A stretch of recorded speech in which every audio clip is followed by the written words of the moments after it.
I'm now recording late, but anyway, but what I was about to say, why I thought about recording is if you are sick,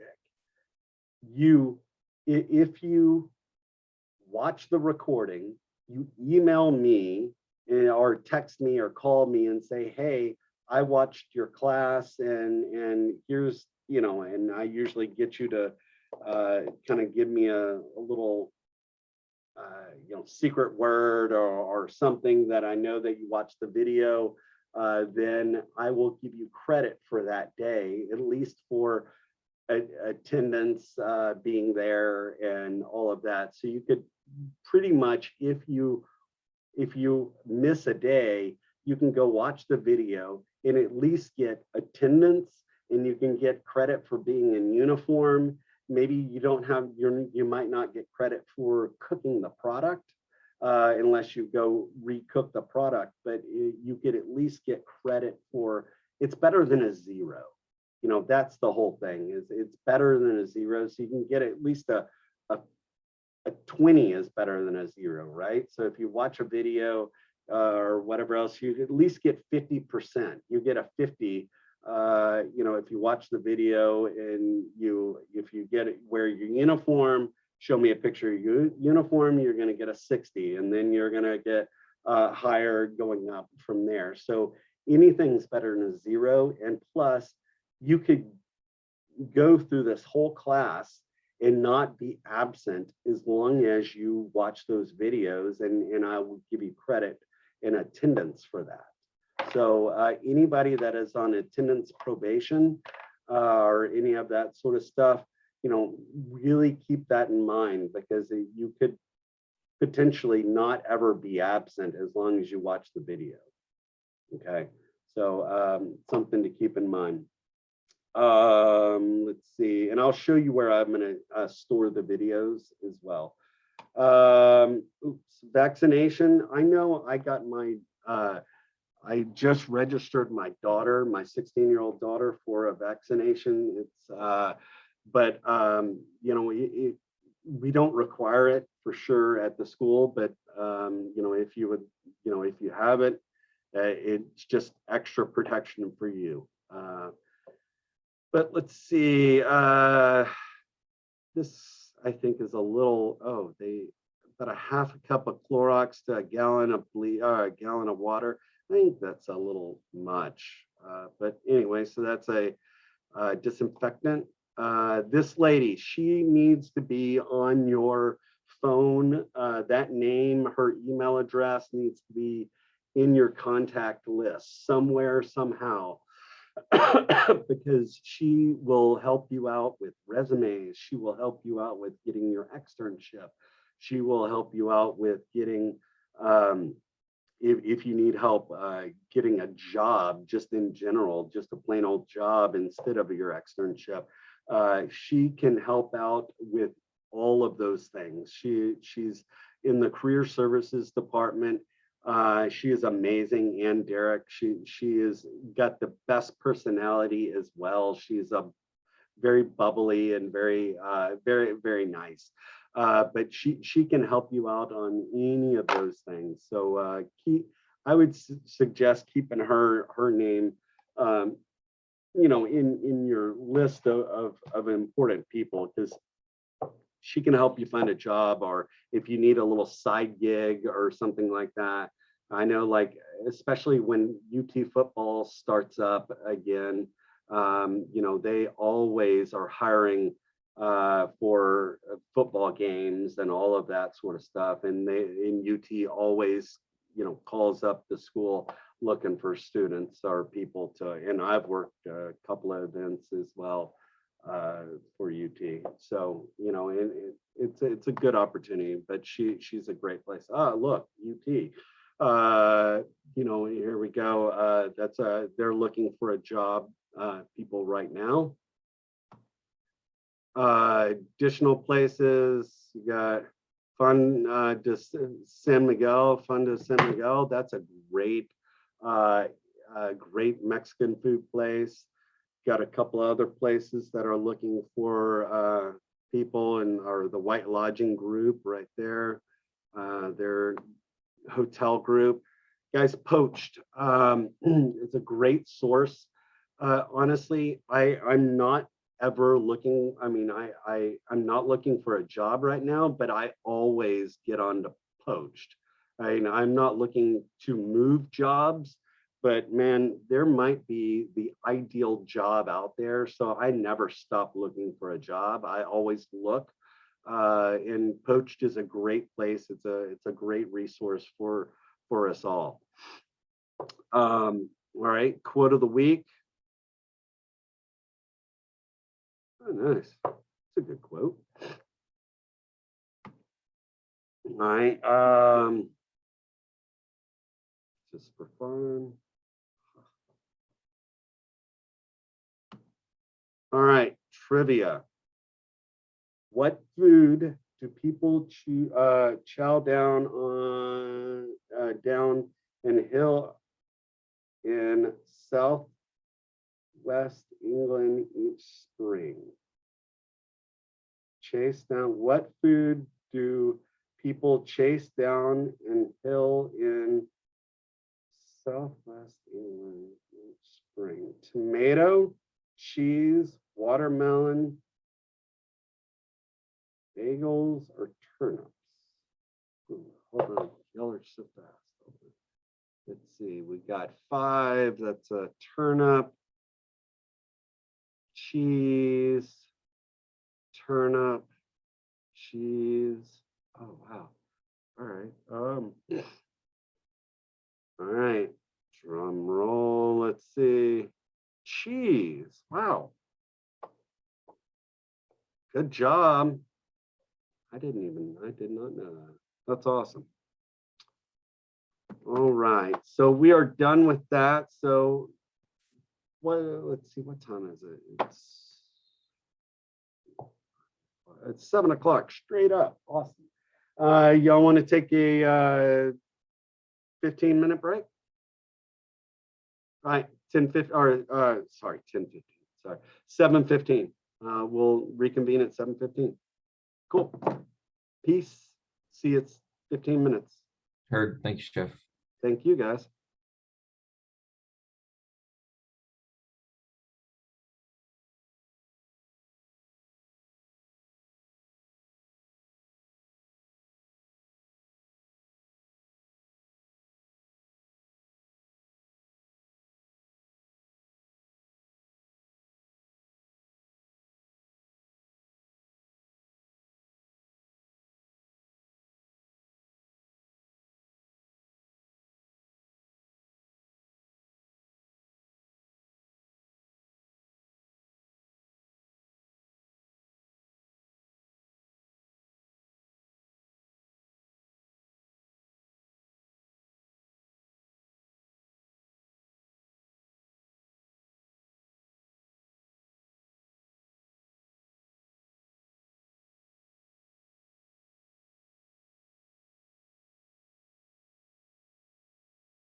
Hi, Mr. Dickerson. I my alarm didn't go off, so I'm really late.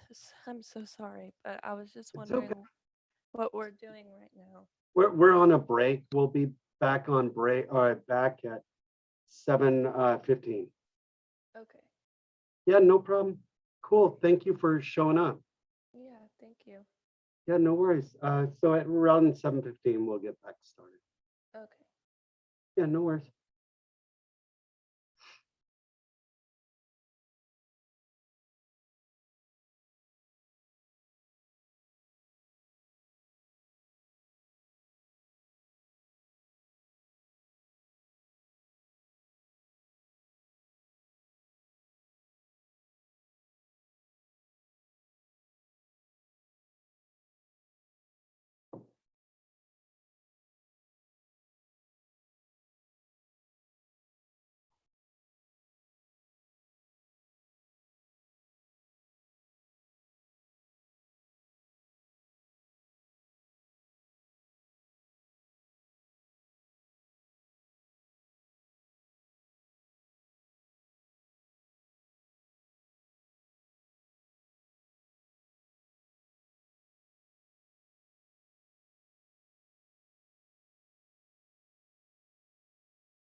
Hey, Chef, while I have you for a second, Yeah, actually. what's up? Um, so I originally talked to you about picking up my food a little later as well.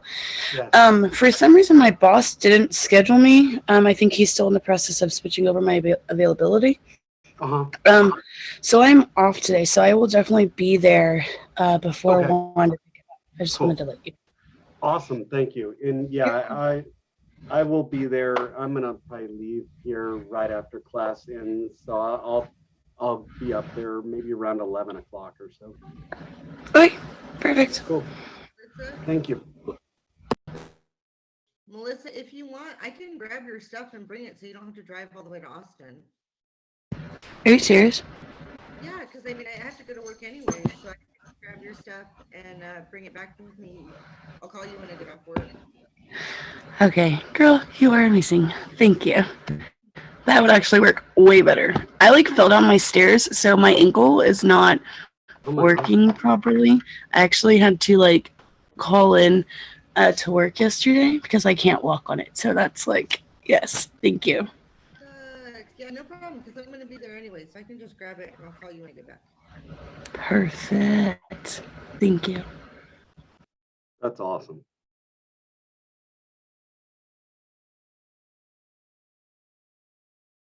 All right, I think it is now 7:15.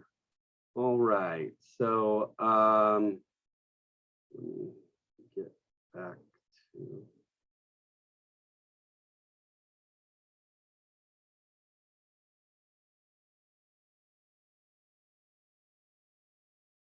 All right, so we are going to be in the Midwest. Let me share my screen. And hold on, sorry.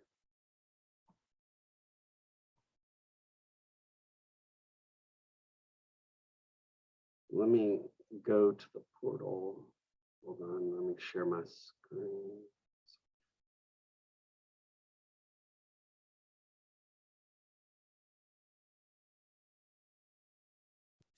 All right, so here is on the portal. This is the portal. So oh yeah, here's the wellness check. All right.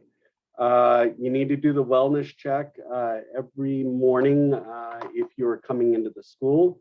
Please do that wellness check. And then here is the shopping list for if I know that there was one person that was going to be buying their own food. If there is someone that, or if there's something that's not needed, I will let you know. But the rest of the people need to pick up their food. So we are going to be, you know, so where the, and before I kind of get that started, where the videos are going to be located every day are going to be in the dates. So like where day one is, you're going to click that and the video is going to be, I'm going to post it basically right where it says lecture day, the video will be located in that area. So anytime that you need to watch a video, you go to the exact day, if it's Midwest or if it's lower country, whatever day you missed, you click on that in that day, that's where the videos are going to be held. Is everybody okay with that? Everybody knows where that is. So if you need to watch a video, you click on the exact day and that's where it's going to be. Now, the check your knowledges, there are 6 of them, I believe, one for each week. And let me see. So I'm going to switch this. I'm going to open them all up, make sure that you can get like 5 attempts and you get the highest grade, but you need to make sure you get do all of your check your knowledges. My suggestion is just knock them out, man. I will open them all up and make sure that they're all opened up by this afternoon. And just make sure you get all of those done. Okay. But that is where the videos are going to be held. Just make sure you get to check your knowledges done. And then this afternoon, I will send out a shared folder for only the online people. The shared folder is only for the online people, because the rest of y'all, I'm going to be watching your stuff. And now, and I want to clarify and make sure everybody knows, we are going to be on ground 4 days a week. So not on Mondays. We will not be at the school on Mondays, but after Monday, Tuesday through Friday, we will be at the school cooking. So for my hybrid folks. So it's almost like going back, but I think in July we're gonna be 100% on at the school. So we'll see. All right. So now we're going to be doing Midwest tomorrow, and I'm going to click on that. So what we're going to be doing is we're going to be doing meatloaf, green beans, mashed potatoes with gravy. We need to soak the beans for the next day, and then we need to pickle some stuff. We're going to pickle some cucumbers or some carrots or jalapenos, or we're reinforcing the pickling aspect, because y'all have already done pickling, right? Y'all did pickling in that last class, but we're now just reinforcing that and in letting you kind of decide whatever you want to pickle. Now, if you don't want to pickle, I mean, you can do just about anything. You can do jalapenos, and we can use those jalapenos for when we're in Mexico, or we're whatever else. We could do pickles for our barbecue. We could do whatever else. So I'm going to kind of leave that up to you. I just want you to pickle something. I really don't care what it is, but pickle something. And then we're going to be making pie dough for the next day. So I mean, day one's a pretty busy day already. So it can be very time consuming.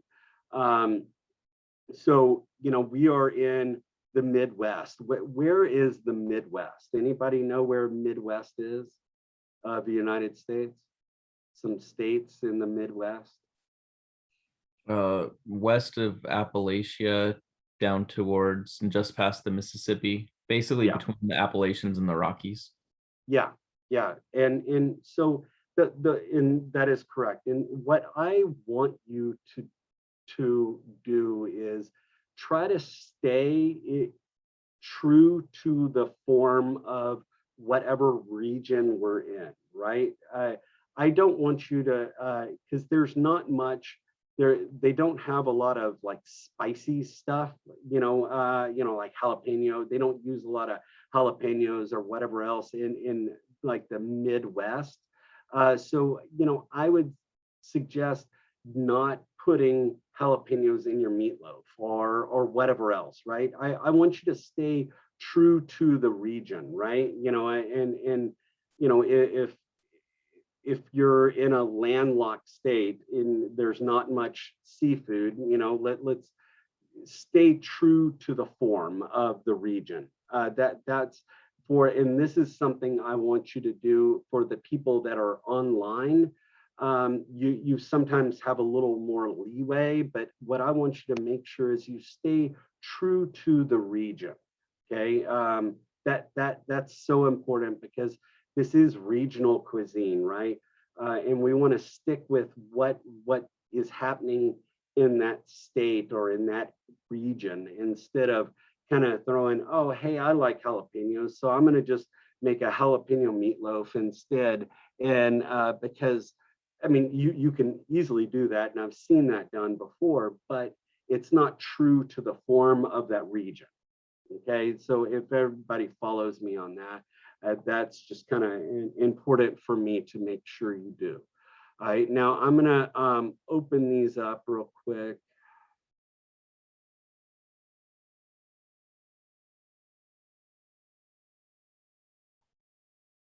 And we're gonna go through the recipes.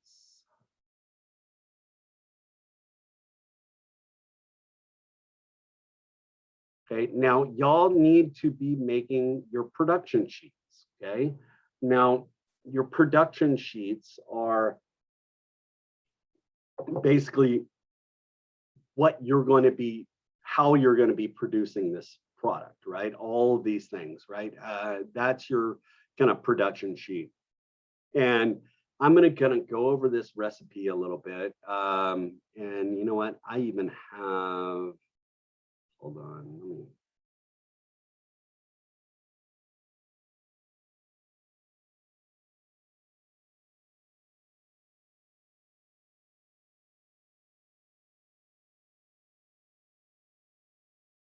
Who is it?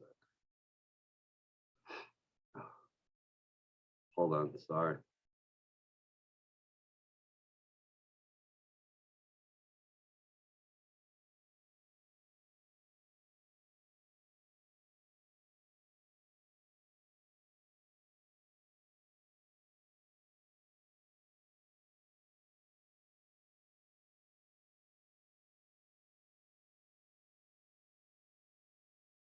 All right, out of all of these right here, the meatloaf, the green beans, the mashed potatoes, and the pie dough. The pie dough we don't need until the next day, so we're not gonna even talk about that just quite yet.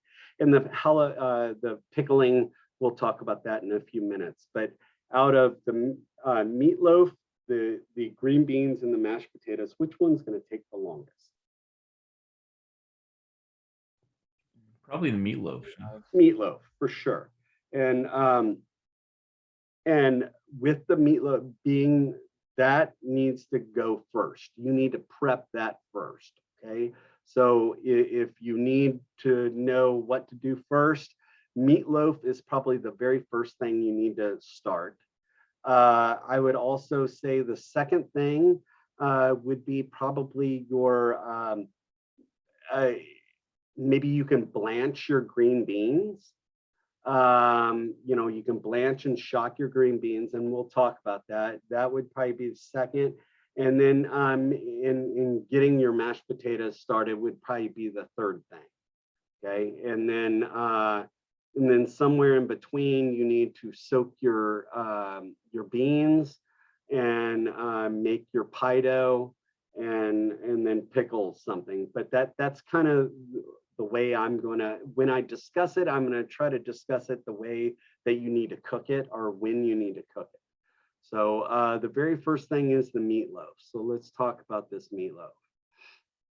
Okay, so here is a recipe right here for meatloaf. Here we go. And we have a half or about a pound to pound and a half of ground beef. You typically want a not too lean, but not too fatty. So you want like a,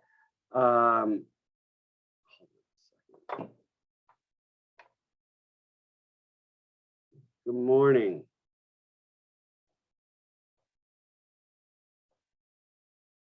All right, so you want, you need about a pound of meat, a pound and a half of meat. You've got a panade, and I'll talk about the panade. That's a binder, and we'll talk about that. You got an egg, you got onions, garlic. Well, let's see, is that actually on the... So you got ground beef, panko breadcrumbs, salt, pepper, egg, onion, garlic, bell peppers. Okay, so that's what's going to be in the meatloaf. Chef? Okay, yes. I'm sorry, where did you get the recipe? I'm going to share that with y'all. I have just a recipe that I built for this. Oh, okay. Are there recipes for everything on the portal, or are we just looking in our books? No, yes and no. I mean, what the deal is what they want you to do is because okay, so a meatloaf is a meatloaf is a meatloaf in a way, right? So I mean, it's all the same process. But what I want you to do now, some of these recipes, now the reason why some of these recipes might have extra stuff in it, and that's kind of like this has carrots in it, right? We're not doing carrots, we're just doing bell peppers. So this is a recipe that I kind of looked up, so where kind of people can look at it and get an idea.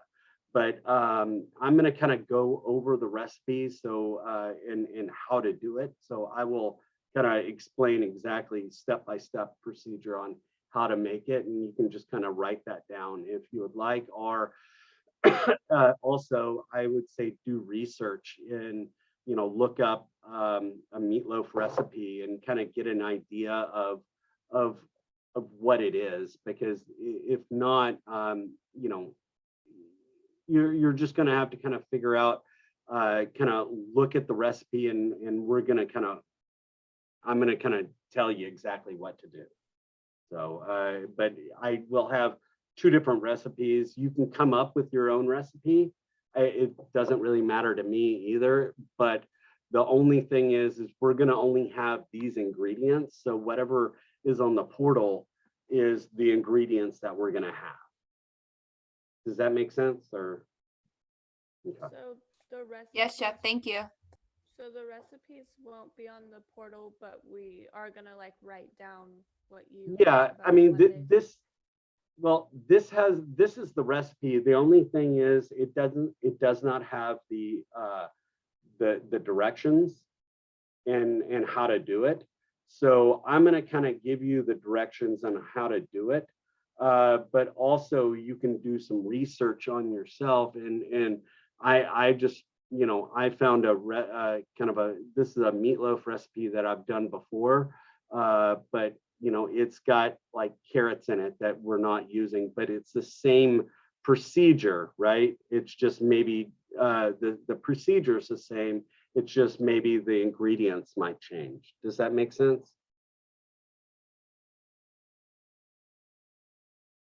Yes, All right. sorry. All right. And I also have a question. So, Chef Miguel would have us, like, if we wanted to, we could print out the production sheets and write them by hand. Are we Yeah, of able to do course. that? Okay. Yeah, of course. You don't have to have it typed out or any of that sort of stuff. As long as I can see it, I'm a happy camper. Okay. Thank you. Yeah, of course.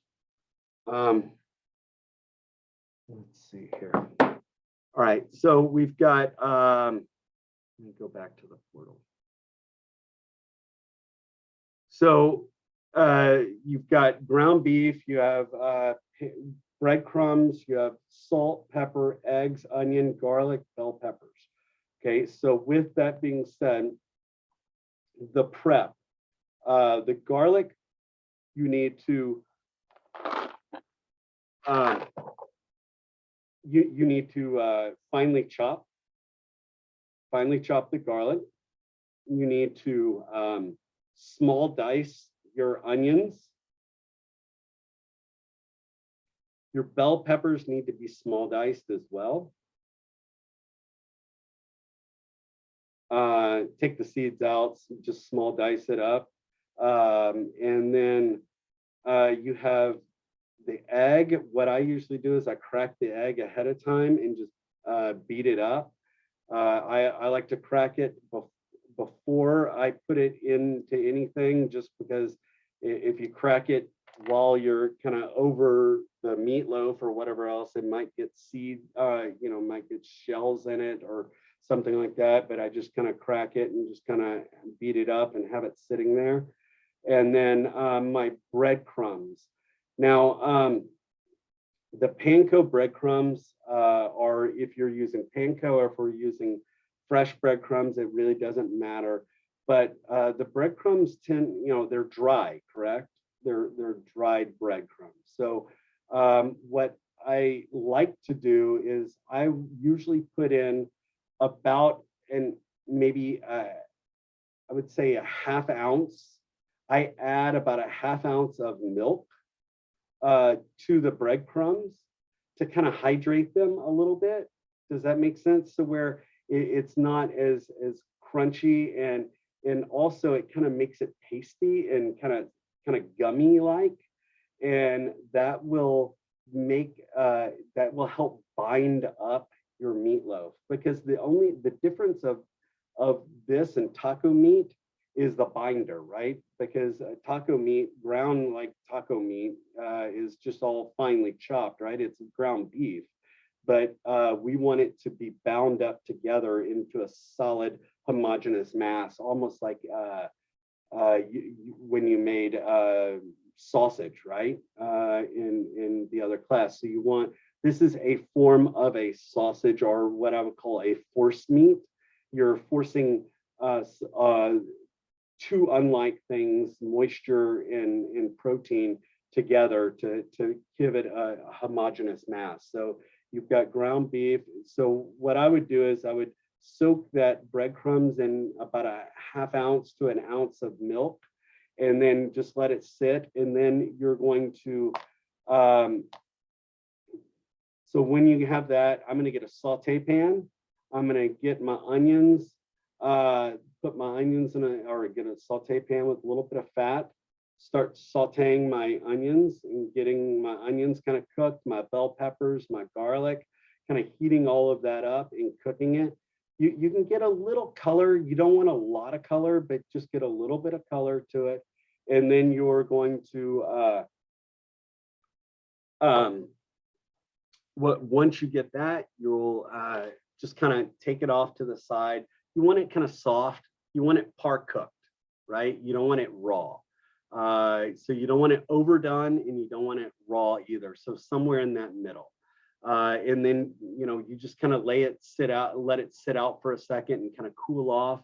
And then once that happens, then you're going to mix your ground beef,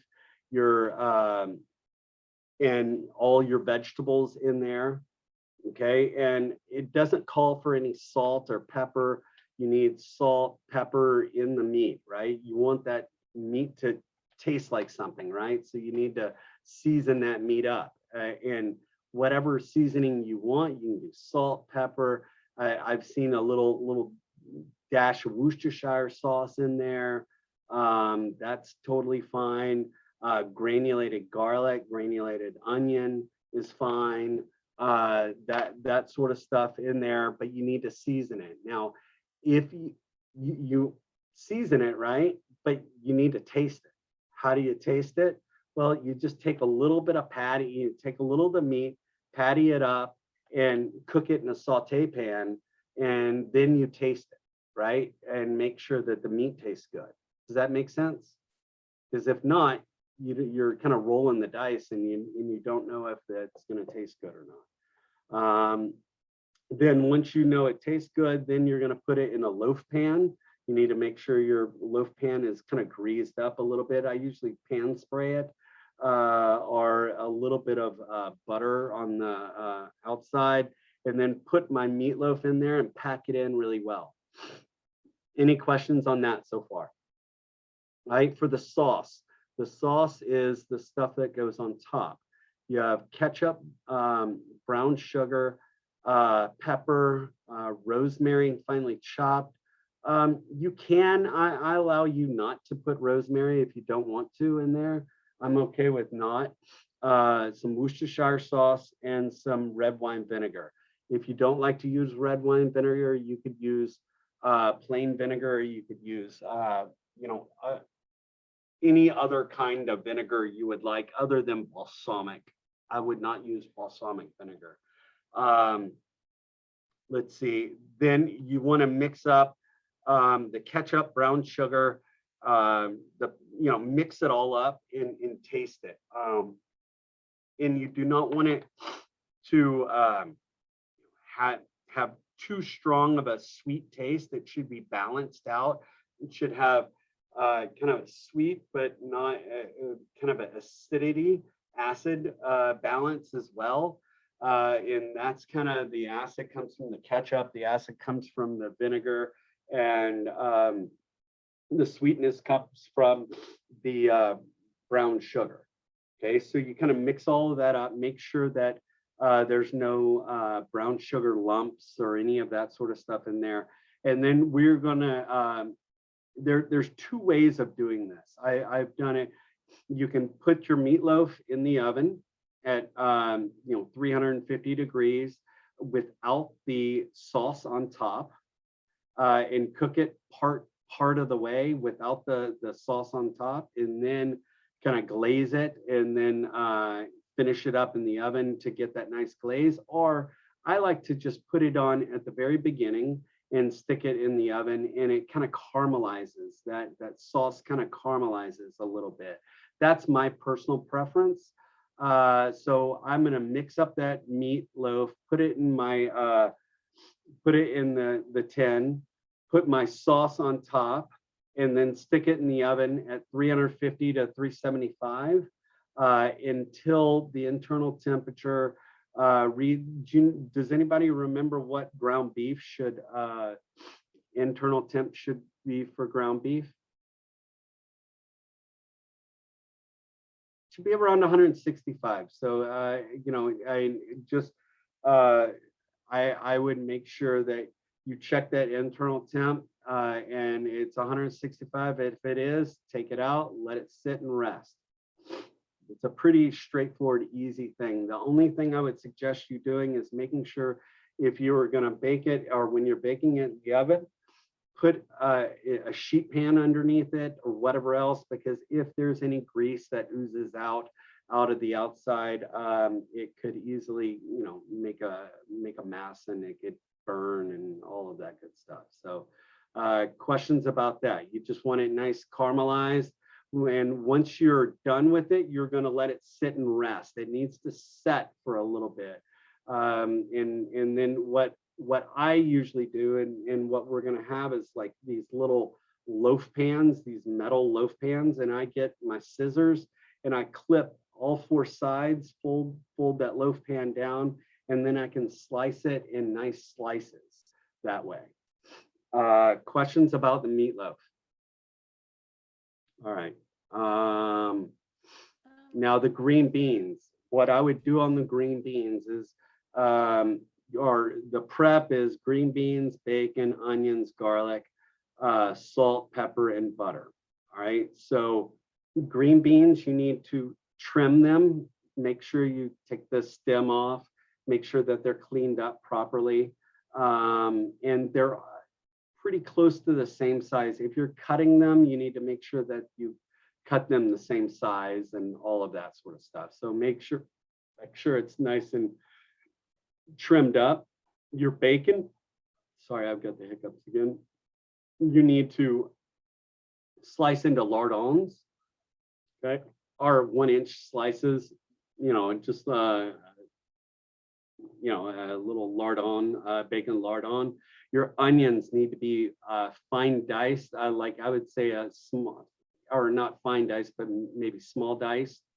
I would say fine to small dice, somewhere around there. Your garlic needs to be finely chopped. And then salt, pepper, and butter. The first thing I would do is you need to blanch your green beans. So you need boiling salted water. So you need to get a pot of water on, and you need to let it come up to a boil. It has to come up to a boil. I do not want you to throw in those green beans until you have gotten it up to a boil. You're going to blanch them. You want to cook them. Basically, blanching is par cooking, right? So you want to cook it about halfway, or maybe just a skosh over halfway, just somewhere right in that area, because all you're doing is you're going to just retherm them by heating them up again. So I would just, let your green beans go in that boiling salted water until they're right at done. It should be a little bite to the, have a little bite to the green bean. And then I usually shock them, stick it in salted water, ice water to kind of stop the cooking process. And then I take it out and just let it sit. All right, now the bacon, you could prep this ahead of time. What I usually would do is I'll get the meatloaf started, blanch my green beans, and then I'll just start cooking my bacon. And you always want to cook your bacon at starting with a low temp. Just kind of like the Beastie Boys say, low and slow, that is the tempo kind of deal. You want to go low and slow to render out all of that liquid fat and crisp up that bacon. So once your bacon is crispy, take it out of the pan. Everybody understand that? You want to take your, and then you have just bacon fat. Well, the most important thing is you can always add more fat. You can never take it away, right? So my suggestion on this is you take out all of that bacon fat. You just kind of pour it out into a little container. And you have the bacon fat just kind of sitting there. And then at that point, then I'm kind of staged up ready. And whenever I need it next, and I would say it's going to take maybe 30 minutes or so, 30 minutes to cook the meatloaf. And I would say when you take your meatloaf out of the oven, that's kind of when you can start cooking your green beans. Finishing up your green beans. After that, I would get the pan with the bacon, some of the bacon juice in there. I would turn on the heat. I would add whatever bacon fat I need into the pan. You can always add more when you need it. Then I would put in my onions, start cooking my onions down. Then I would put in my garlic, and then depending on how much fat you have, guys, because you might want to use all bacon fat, that's totally fine. You can use all bacon fat. If you want to use butter, you can. I'm probably gonna, when I do it tomorrow, I'm gonna probably only use bacon fat and not butter. And then I'll season. Now, the one thing that I always see wrong, people have the heat too high for the green beans, and the green beans get blistered, right? You've already blanched the green beans, right? They're almost done. All you're doing is reheating them and retherming them and cooking them maybe just a very slight amount. So you want the green beans are the kind of the last thing you put in there, and you toss, and then that's it. You don't want to let it sit in there too long, because the green beans will start to wrinkle, discolor, turn that army green color. We do not want that. Any questions about the green beans? Just make sure you put the bacon on top for garnish, because the bacon should have that crispiness, and that's the texture. What were you about to say? Oh, I have a question about the meatloaf. Yeah. So when we take it out of the oven after 30 minutes, do we put the sauce on and then put it in for an extra couple of minutes? No, what I was saying was I usually put the sauce on right at the very beginning and stick it in the oven and cook it. Now, please don't use my 30-minute mark as I mean, that's a ballpark figure time. But depending on your oven, how many people are in your oven and how many people are going in and out of it, kind of determines, but that's a ballpark figure. But the internal temp is 165 degrees we're looking for. Right, okay. Thank you. We good with that? Yeah. All right, so green beans, meatloaf, we're good. And the mashed potatoes. All right, you have potatoes, butter, milk, salt. It says white pepper. I'm okay with black pepper. Is totally fine. And then for that, you just want to cut your potatoes. You want to peel them, cut them, and you want to cut them maybe medium size. You don't want them too small, because you don't want it to cook too fast. because it could, overcooked potatoes get very kind of mushy and not so nice. So you want to carefully make sure it's cooked properly. So you're going to get a pot of water, pot of salted water, and you're going to put your potatoes in, and you want that cold water. You want to start off with cold water because you want it to cook evenly.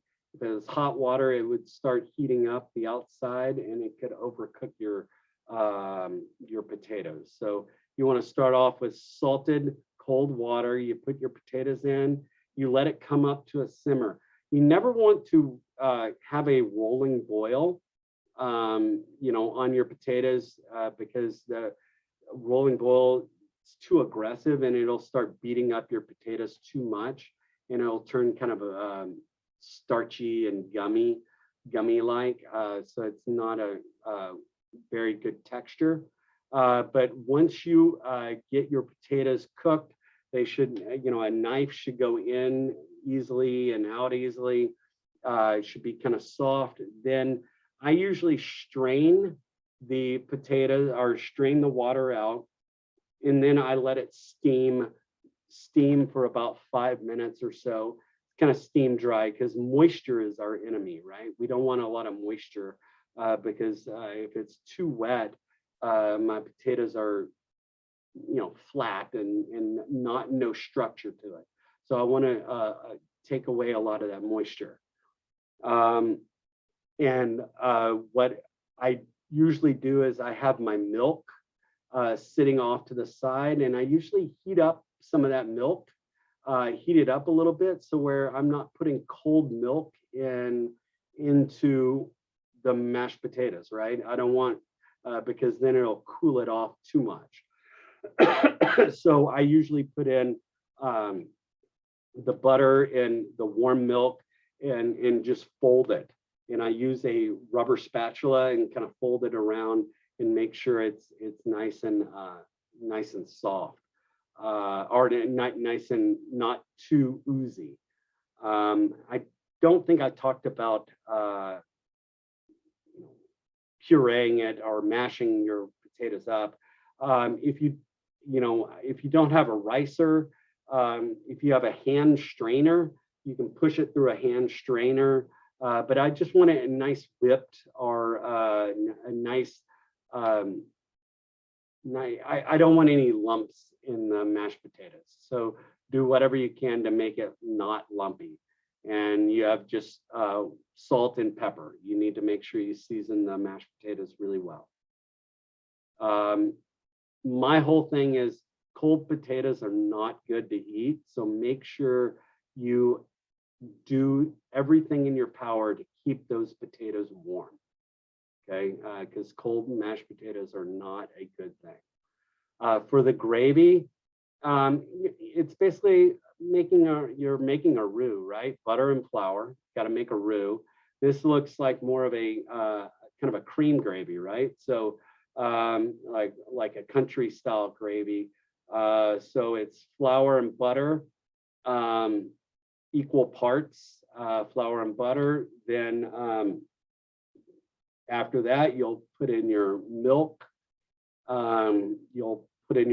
Stir that around, make sure it's that kind of cream gravy consistency.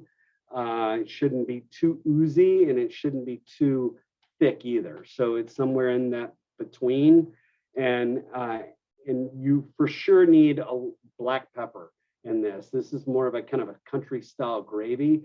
So you have to have black pepper in this for the gravy.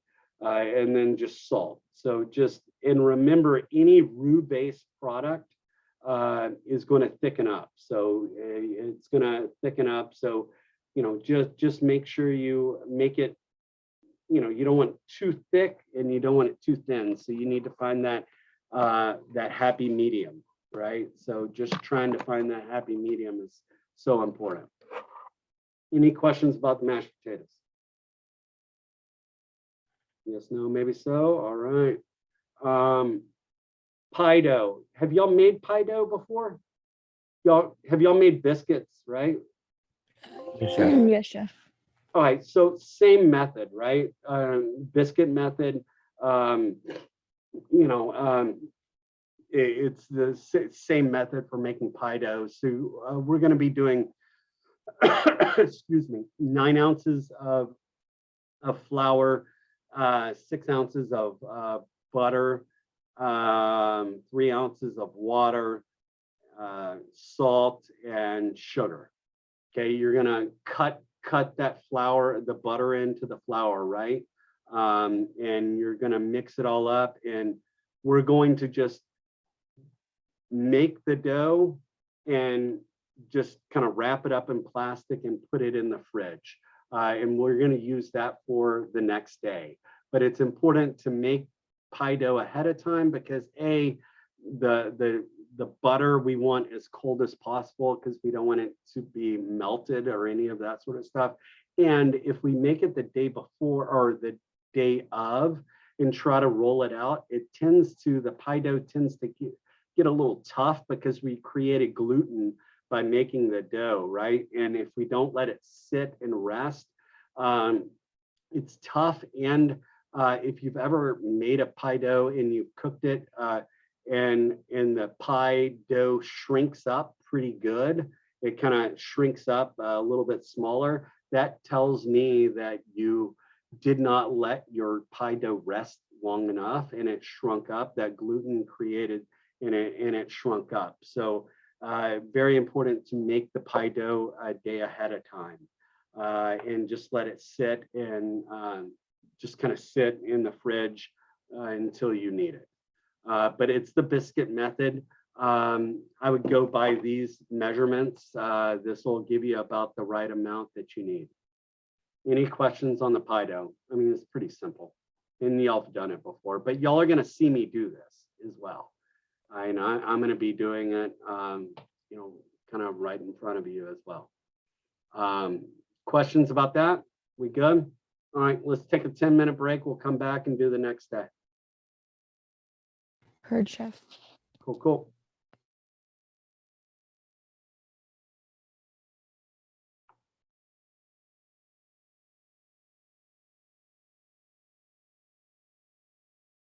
Let me try to share.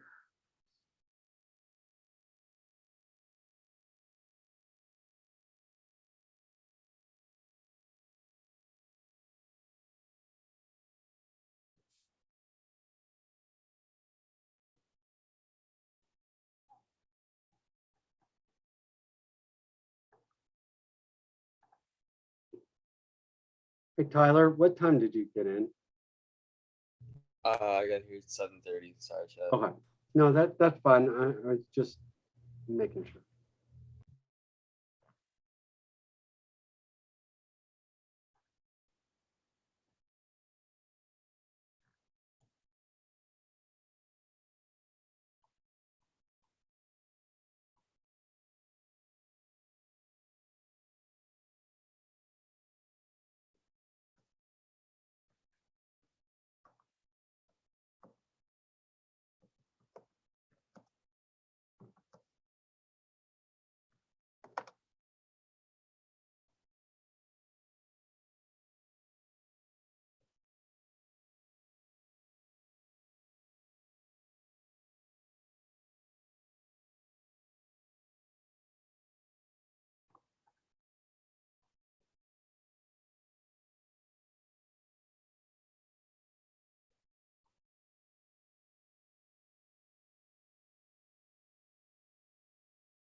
All right, guys, I just shared you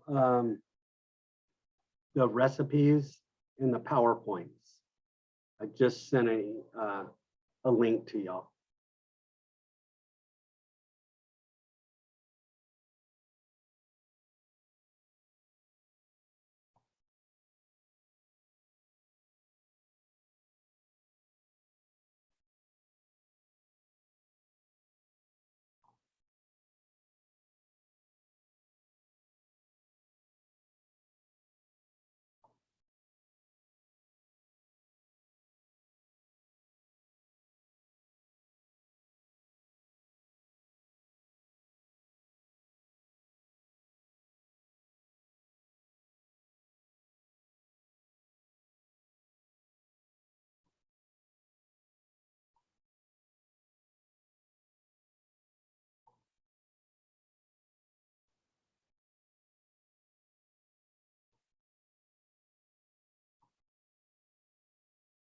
Chef, did you see my question about the Worcestershire sauce? No, I didn't. I'm sorry. No, it's okay. What about the I was Worcestershire? just You can add it if you have it.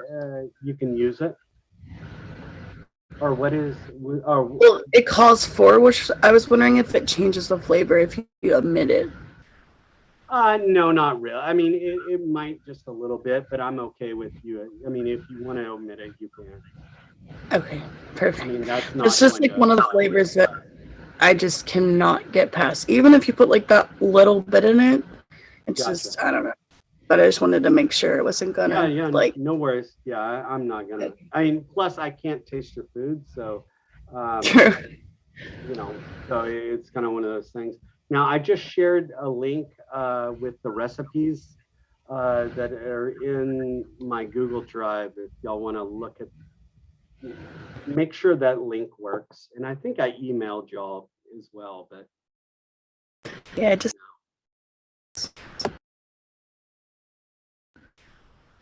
the recipes and whatnot. did it come up?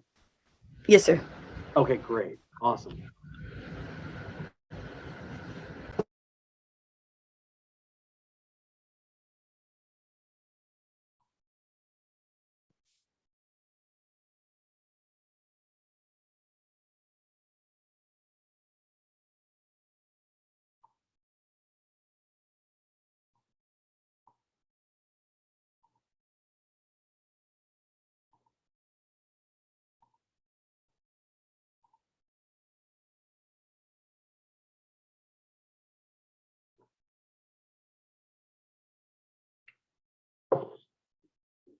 And guys, I did not look at the clock whenever I looked. Was it 8 o'clock when I said 10 minutes? It was 7:57. Okay.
Guys, I need to go let my dog out real fast. I hear her getting up. I'll be right back. Come on, let's go.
All right, guys, I'm back. Sorry. All right, let's do this. All right, so I just sent in the chat line, and I think I emailed y'all a link to those that my shared drive with the recipes that I had and some PowerPoints. But we have, so for the next day, we're going to be in New England. You know, but a couple of things that are, you know, that you always see in New England. You got Boston baked beans for sure. A lot of fish. You know, seafood is big in New England area. And you know, clam chowder we're going to be doing as well. Okay, so actually, what we might do, that pie dough, you don't need until the following day, kind of later on. So maybe we might not do the pie dough on day one tomorrow, but we'll see. But for the clam chowder, let's see, you got clam chowder, fish, and Boston baked beans. I would Jeff? say the very, yes, I can't access the shared documents. it's not allowing you. You know what? You have to be, I'm on the Are- school email. are you? And Who is that, Janet? yes, Is that, Jeff. okay. You're gonna have to give me a second and I'll, have you Okay, thank clicked you, the Chef. one that's on the, in the chat? Click the one on the chat and see if that. That's the one I'm going Oh, to. okay. Yeah. Oh, okay. All right, then, let me see. Hold on.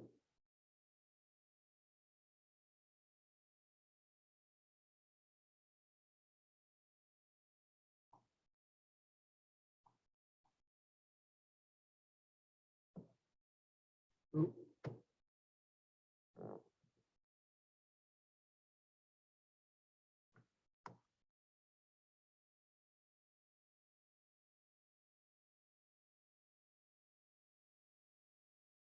I resent it. I sent it to an email. See if that works. All right. Let me go back to- So on this day, you've got Boston baked beans, beer batter, fish in tartar sauce, and New England clam chowder with oyster crackers. So the one thing that's going to take the longest is, you know, actually the beans take a long time. So my suggestion for that is getting kind of that started. And it says start before lecture, and that's kind of you got to cook those beans ahead of time. And we're going to talk about the beans first. Let me get to the beans. There we go.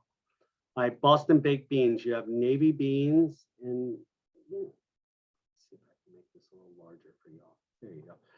Navy beans, onions, molasses, brown sugar, ketchup, Dijon, cider vinegar, Worcestershire sauce, and if you don't want that, or if you don't need that, that's totally fine as well.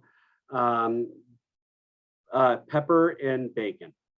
All right. So first thing, you need the beans cooked. So my suggestion is the very first thing you do is get those beans in some water and some cold water. Fill it up. At least you want to cover the beans about 1 inch to 2 inches, a little over the beans with liquid. You could use chicken stock if you so desire. I'm okay with that, you know, but I'm going to probably use water. You get the navy beans in there and you start cooking them. You want to, and you need to make sure you soak your beans the day before, because soaking the beans, if you don't soak the beans ahead of time, the beans tend to start to fall apart and break, and it's not as a sexy eye appeal. It's going to be more mushy and not such a nice looking eye appeal to it. So you're going to get your navy beans, put it in a pot, and you're going to turn on the heat. Once you turn on the heat, you're going to let it come up to simmer, and then make sure it stays at a low simmer to a medium simmer, somewhere around there. You don't want it like at a rolling boil. That's the most important thing. And you're going to cook your beans until they are almost done, plain and simple. Okay, you know, and they need to be nice and soft. You take it out, and you know, I'll press one down and feel the texture, if it's mealy or if it's hard. I'm obviously need more water and cook it down longer. So once your beans are cooked, usually at that point, I will then, I've got, you know, I'll drain the water. I can, in a saute pan, I sometimes will cook in a separate saute pan off to the side while my beans are cooking. I'm going to take my small diced onions and I'm going to kind of cook them, right? Because I don't want a raw. I don't want any raw onion, even though that we're baking it. I don't want raw onions, because even if we're going to bake it, it's not going to bake long enough. So where the onions are going to not have that raw taste or that texture. So I get a saute pan, and actually what I usually do is I cook my bacon first, you know, get my bacon rendered down, right? So I'm going to cook my bacon, then I take my bacon out. I'm going to throw in my onions, start cooking my onions, right? Bang, bang, bang. And then at that point, then I'll put in, and you have to adjust it a little bit. You put in a little molasses or brown sugar, a little ketchup, a little Dijon, and kind of build it. You want sweet and sour, or you know, tangy, sweet and tangy. That's kind of your kind of your kind of your area where you're trying to go with, sweet and tangy. And you're going to kind of mix all of that stuff together. Then once you get it all mixed together, I will put in the beans, toss all my beans and all of that into that mixture, right? And then I'm going to pour that into a little kind of, I don't know, could be, if you're at home, a Pyrex, container, or a little container, and you're going to bake it, something that you can put in the oven. We can do it in a pie tin. We can do it in a sheet pan or a hotel pan.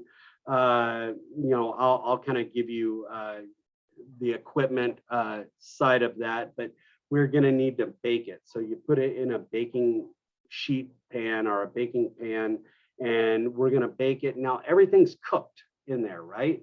The beans are cooked. I've cooked my onions. I've kind of cooked everything, but it's all going to kind of stew in its own, kind of cook together. And then I finish it with my chopped up bacon at the end of it. So you're going to cook it for probably, I don't know, I would say maybe 10, 15 minutes, somewhere around there. So where it all kind of cooks together. And that's it, man. And then you're going to serve it with the beans, and then you're going to put the bacon right on top of it. It's pretty straightforward. It's just the most important thing for y'all is trying to balance out the flavors. You don't want it too ketchupy, right? You don't want it too molassesy, right? You need find that happy balance. So trying to find that balance, and it takes time, and it takes you tasting it. It takes you doing it a couple of times before you get that balance down. But that's the goal, is trying to get that flavor balance. Any questions about the beans? No? All right.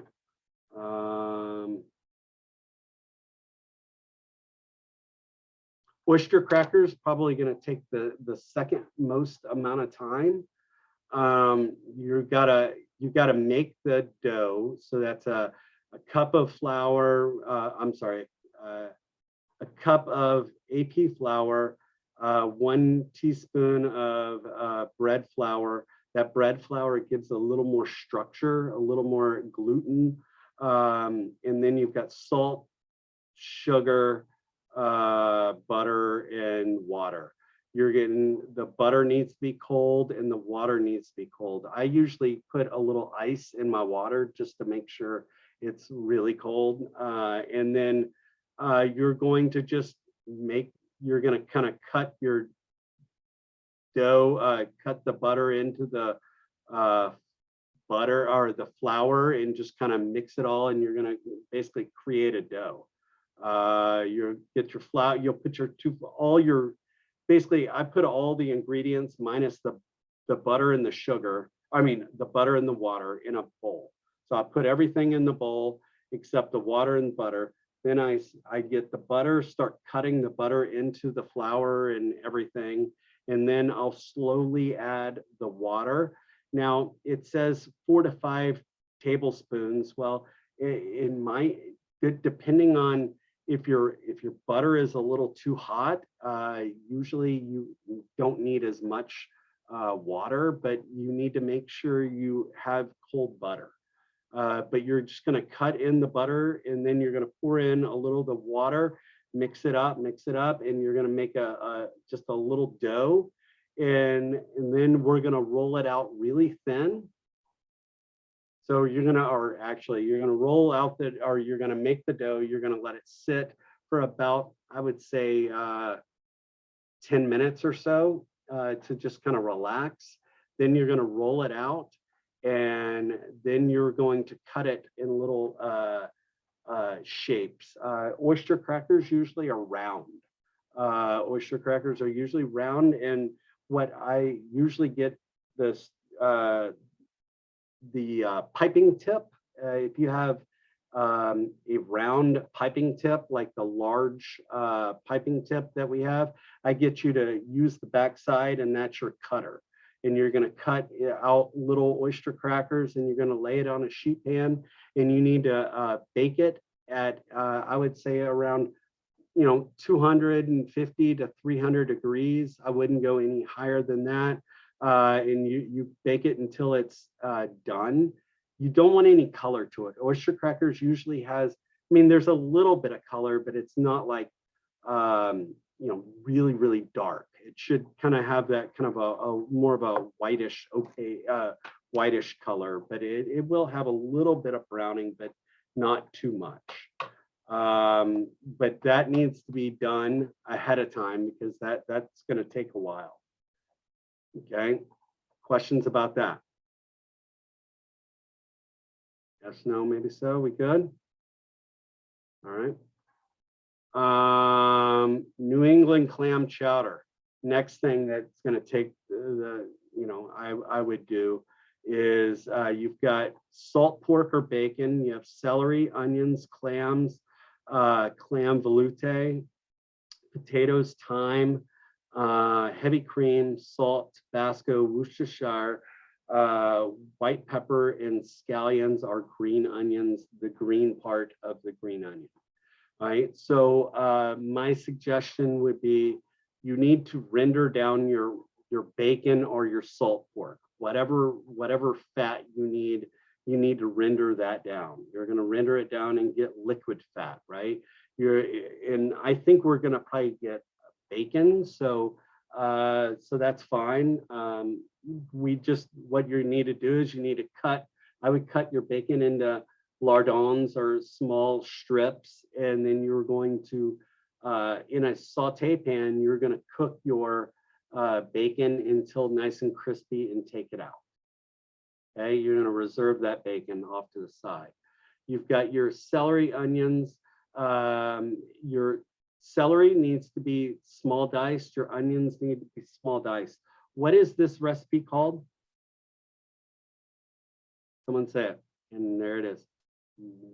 England clam chowder, right? Clam chowder.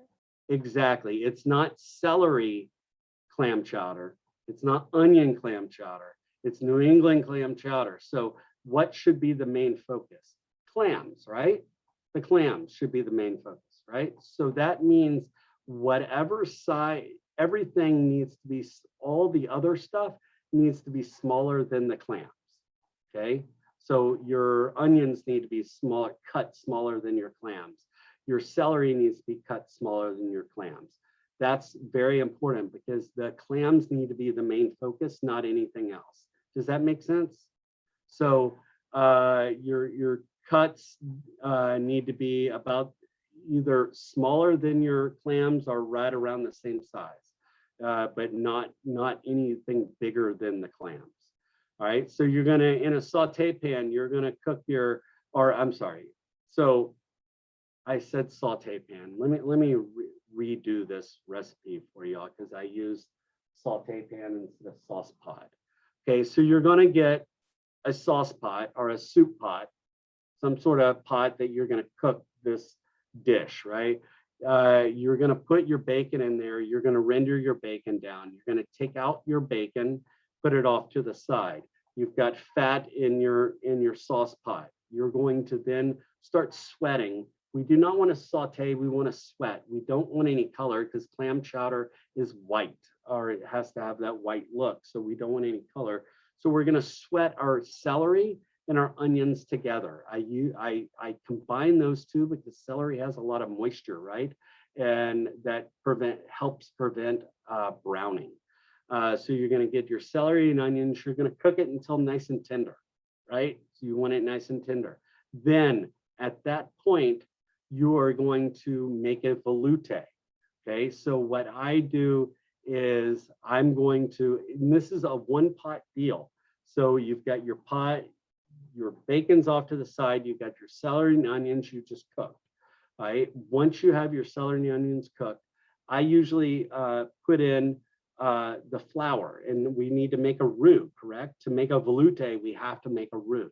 So I'm gonna dust in flour into my sauce pot and going to make a roux with the celery and onions that are in there. So the celery and onions are in there. I've got my flour in there, and I'm making basically a white or a blonde roux. Okay, everybody good so far? Then at that point, you can add your liquid, and the liquid would probably be maybe clam juice. If you have clam juice, if you don't have clam juice, you can use chicken stock or a mixture. What I would say is do a mixture of chicken stock and clam juice, because you don't want 100% chicken stock, because that would give it kind of a different color to it. So you want kind of a combination. And if you have a lot of clam juice, I would still kind of water that down just a little bit, because you don't want it too clammy, right? You don't want it like in your face, like clammy. So you need to find that happy balance. So you're going to put in your liquid, and it's probably going to be a little bit of clam juice, a little bit of stock, and maybe even a skosh of water. I'm cool with. And then you're gonna you're gonna let it come up to a simmer, because you've got to let it any roux-based product come up to a simmer to kind of help thicken. So you kind of stir it and make sure that there's no roux stuck to the bottoms of the side of that. So now you have your clam velouté or your velouté.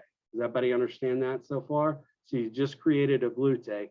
Now we're going to flavor that velouté with, I will take thyme, take it off of the stem, chop up the thyme leaves, and you can throw the thyme leaves into it.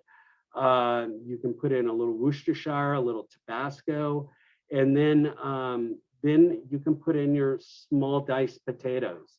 They need to be small diced, and you can small dice it ahead of time and just keep it in water so it doesn't oxidize. But you're going to put your potatoes in, you're going to cook the potatoes until they're almost done.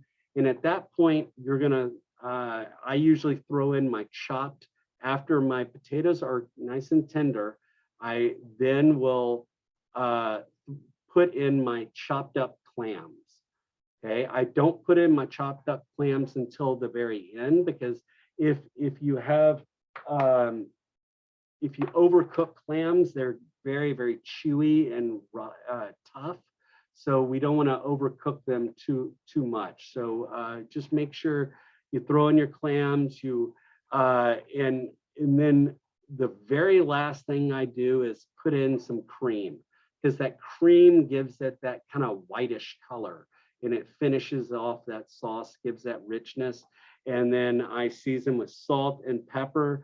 If you have white pepper, that's fine. If you don't, black pepper is totally fine. I'm not going to get bent out of shape about that. And then you're going to plate it up or bowl it up. You're going to put it into a bowl, and you're going to make sure you don't forget to put the chopped up bacon on top, and the green onions or the scallions that are nicely finely chopped to give it a little color. Questions about that? Yes, no, maybe so. I think that's good. Silence is good. Now the tartar sauce, I'm going to talk about the tartar sauce, because the tartar sauce is something that you need to kind of do a little earlier, and I'm deleting or closing these out. The tartar sauce is important because of you've got to let it sit, and the flavors have to kind of marry a little bit.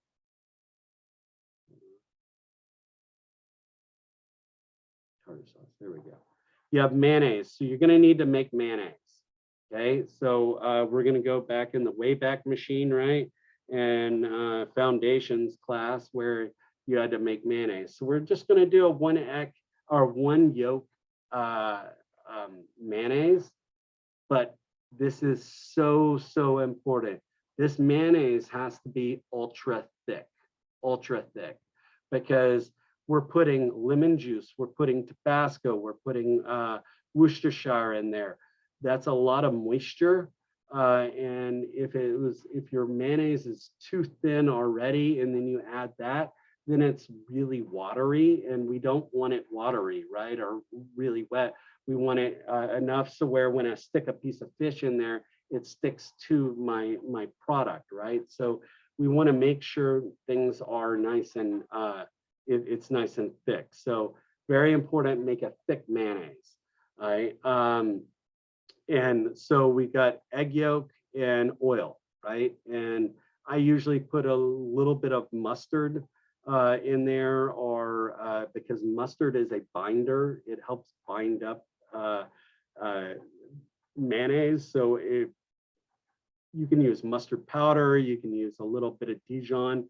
I usually get just a small little spoonful of Dijon in there, and then mix that with my egg yolk, and then start putting in my oil until it's nice and thick. Once it's thick, then I'm gonna put in my capers. Your capers, if you've never had capers, they're very salty.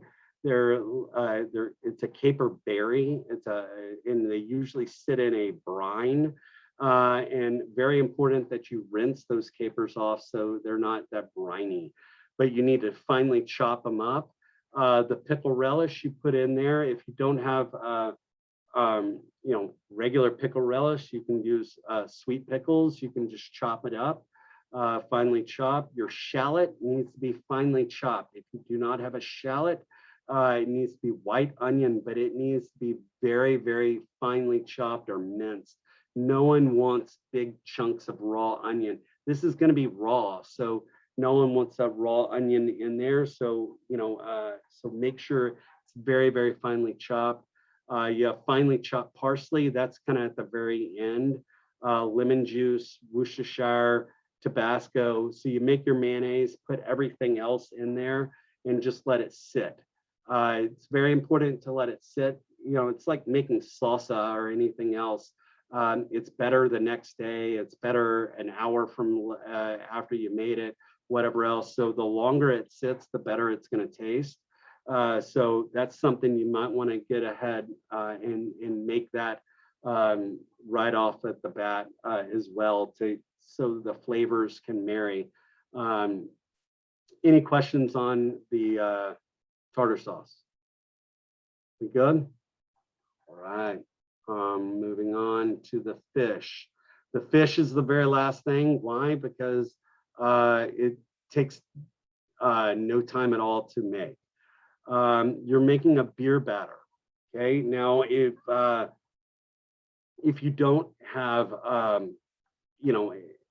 my suggestion is lighter beer for this, not a dark beer. Like a dark beer tends to make the batter a little darker, but because they obviously toast and roast the barley and hops a little bit more for dark beer. So I like to use a lighter beer for this. But you've got beer, flour, cornstarch, salt, pepper, and the potatoes. Potatoes are French fries. We'll talk about that in a minute. But to make the batter, it's basically beer, flour, and cornstarch, and salt and pepper. So I usually put in the flour, the cornstarch, kind of put everything in and start slowly putting in the beer, mixing it up, whipping it up, or just kind of mixing it all up. And I'm going to just use this, I don't know, anti-fog beyond or whatever else, but I'm going to use this as my piece of fish. Most important thing is this batter needs to be thick enough so where when I stick my fish in there, it coats it, but it doesn't coat it. It's not like stuck on there like majorly. It should be a nice thin, thin coating. It shouldn't be as thin as like tempura. If you've ever made tempura, it shouldn't be that thin, but it should stick to your product. So in a lot of it is you make the batter, you test it and check it and make sure that the texture consistency is right. And I'll show you the consistency that day that we're making it, but it shouldn't, And I would suggest you maybe just kind of looking up some videos on beer battered fish so you can kind of get an idea of how thick the batter should be. But it shouldn't be, it should be like not as thin as crepe batter, but it should be maybe pancake batter, maybe just a little thinner than pancake batter, somewhere around there. Questions about the batter. The fish, we need to make sure we season it, right? Season salt and pepper on both sides, all around. And then we're gonna dip it into the batter and we're gonna immediately fry it. But if you're at the school, we need to make sure we fry it in the deep fryer with the basket down. We don't wanna put the fish in the basket, then put it in the oil, because what's gonna happen is that batter is gonna stick to that basket and it's gonna stick and it's gonna fall off and it's not gonna be good. So you want that basket, that fryer basket in the oil first, then you kind of place it into the oil that way. We're gonna cook it until done. Done you've gotta use your senses and your judgment on that and check it and make sure it's done. Always trust but verify. Trust yourself but verify. You always sacrifice one to the fryer gods and you open up one and you check it to make sure that it's done. You never want to serve raw fish. And the fryer needs to be around 350 or the grease needs to be around 350 degrees, give or take. And then we've got French fries or chips, whatever you want to do. I will let you do whatever. If you want to do, because usually fish and chips are like fish and French fries, but you could actually do like, slice it thin and make like little like chips, like potato chip type of thing, or whatever else. But I'm going to cut mine into julienne, small julienne, and I'm going to blanch them in fryer oil, right? And does everybody remember how you blanch French fries? You got to blanch it in oil, not blanching in water. And that's the difference of when you're frying items or when you're blanching stuff in the fryer, you fry it you want to cook it without any color. So we need the temperature of the fryer down a little bit lower. So we want to do the potatoes at 250, maybe 225 degrees until those potatoes are done, but without any color. Then when we're ready, we'll crank up the grease and then we will fry it and get that nice golden brown and crisp to it. Most important thing is making sure you season the French fries once they come out of the fryer. We good? All right.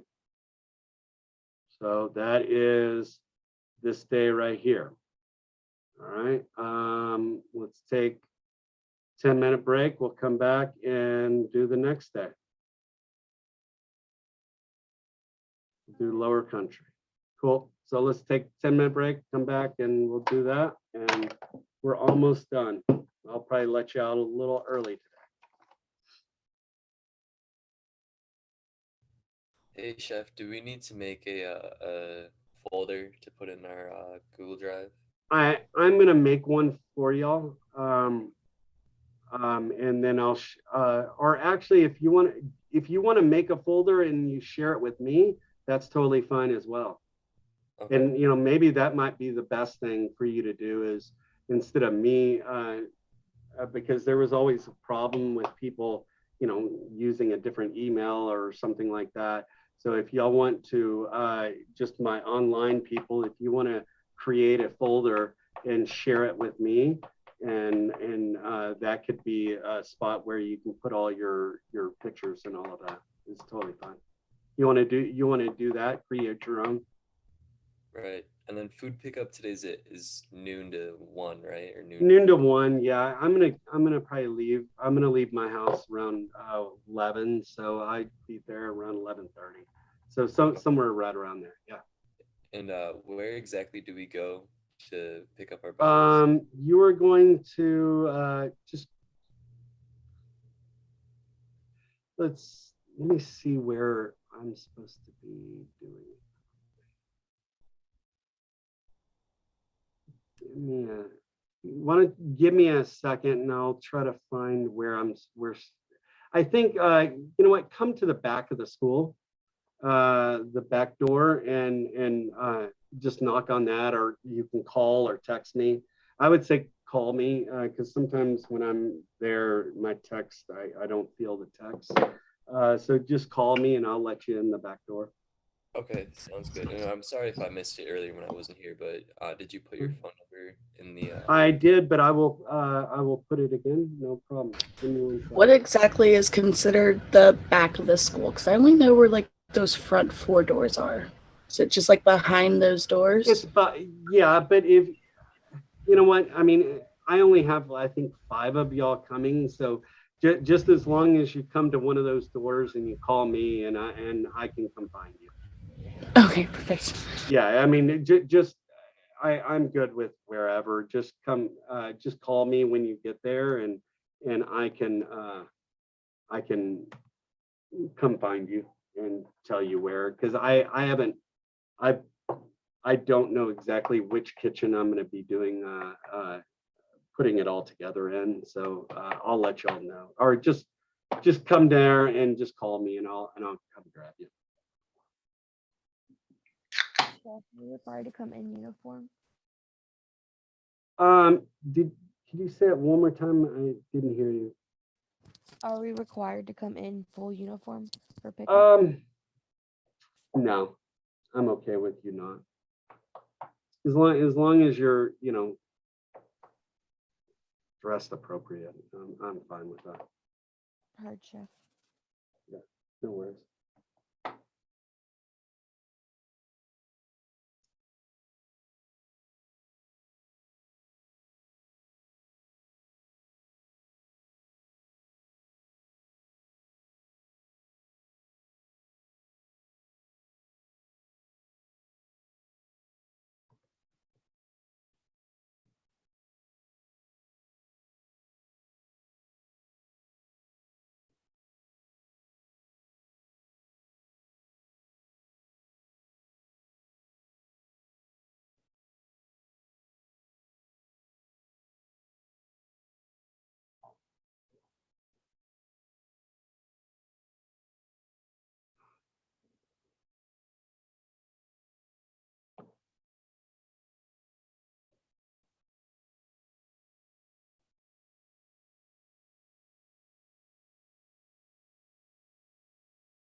Janet,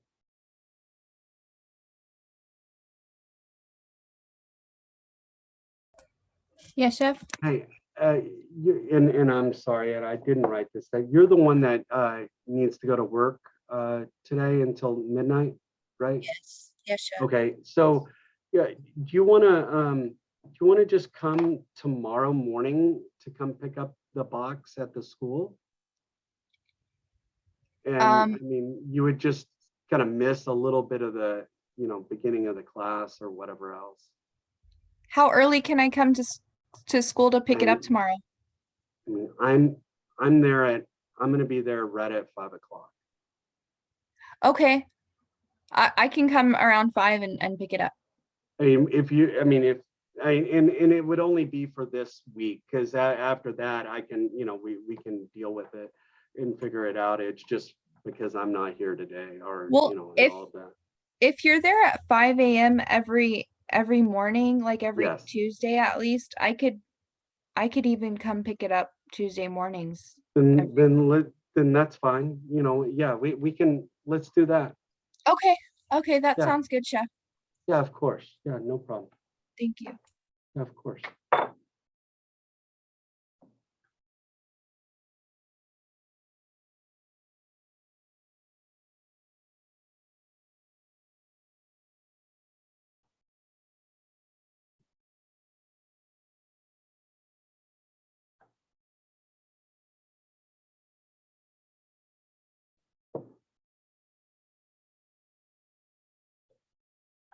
I need to start looking at the clock, because when I let y'all out, I don't even know what time it is. So, what do we have? A couple more minutes, or are we good?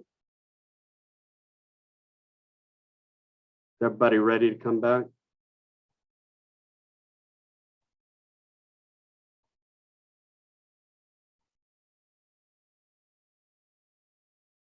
All right, let's hit this. So, oh, I'm not sharing, am I?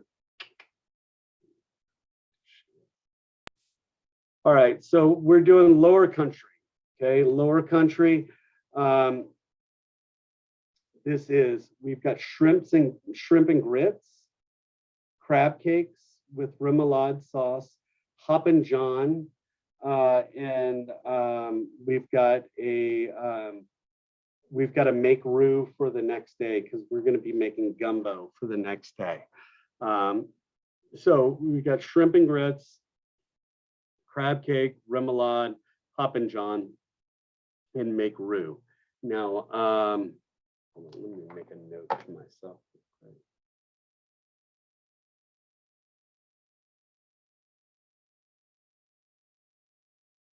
Okay. All right. So shrimp and grits.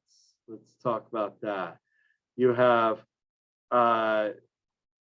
water, grits, cheddar cheese, or heavy cream, or a combination of both. And that is optional if you do not want to do that. Basically, cheesy grits, basically. And then salt, pepper, butter. So we're going to, and it depends on what kind of grits we have. You have instant grits, you have grits that are going to take a little bit longer. So really, and I don't know exactly. I've gotten both at the school, so I don't know. Usually it's instant grits, so it doesn't take that long to cook.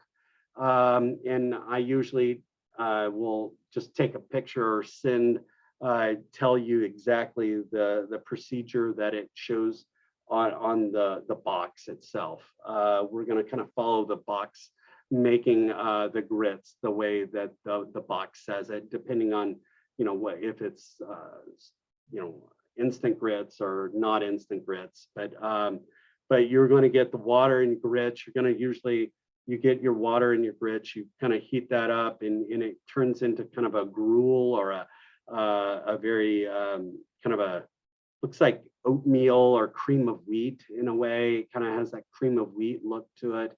And you're going to cook it, and then once you get that, I typically do use sharp cheddar cheese to give it, and just kind of mix in the sharp cheddar cheese to make it basically cheesy grits. We're making cheesy grits, and if you want a little cream to it, you can add a little cream, give it that richness, that nice palate feel, that kind of fattiness that is so much, that we need for the grits, because grits can be kind of dry and not so mouth appeal.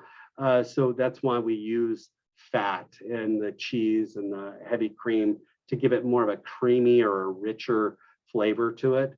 But you need to make your grits, and usually as grits sit and cool, they thicken up, right? So you need to make sure that your grits are thin enough so as they sit, they're not going to turn into like wallpaper paste. We don't want it to be able to stick a spoon in there and it stay straight up the whole time. It should be kind of oozy. It should be kind of lava-like. So that's kind of the grits. And I would always keep a little bit of warm stock or warm water off to the side. So where when you need to thin down your grits a little bit, it's not going to cool your grits off. Does that make sense? Okay. And then, now we're going to talk about the mixture of it. And this is almost like, has anybody ever had like barbecue shrimp? And that's kind of close to the same thing, but you have onions, brown roux, chicken stock, red bell peppers, lemon juice, Tabasco, salt, pepper. You have shrimp, butter, scallions, and parsley. You know, the scallions and parsley is for garnish, so you can leave that off to the side. That'll be at the very end. Your shrimp needs to be peeled and deveined. That's P and D, peeled and deveined. And you could either, I usually leave the tail portion of it on the back tail for looks, but you want to make sure you take that top vein off. And that top vein has that's the intestines of the poop chute and all of that. So you need to make sure you take all of that stuff out, okay? And save the shells. I would completely save all your shrimp shells. Put it in a bag, save it, because we can use that for making shrimp stock or a stock with that. So we've got our grits made.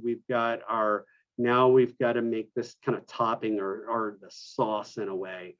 So I usually will I'm going to make a brown roux. So that's something that you need to kind of get started ahead of time as well, is making brown roux. And y'all have all made brown roux before, I hope. And it takes a while. It takes a little bit of time. You can't rush the brown roux, because if you rush it, it starts to darken too much and it'll be too bitter and burnt flour. So you need to go low and slow and just let it brown and kind of do its thing. So you're going to make that roux. Once the roux is made, then I usually will put in my onions, put in my bell peppers, kind of cook that down, add my stock, thin it down so it's more of a saucy, kind of a sauciness. Then I'm going to adjust it with lemon juice, the Tabasco, and again, salt and pepper. But just remember, the seafood does have, saltiness to it as well. So you want to just manage that seasoning and just make sure it's seasoned properly. And, the consistency should be,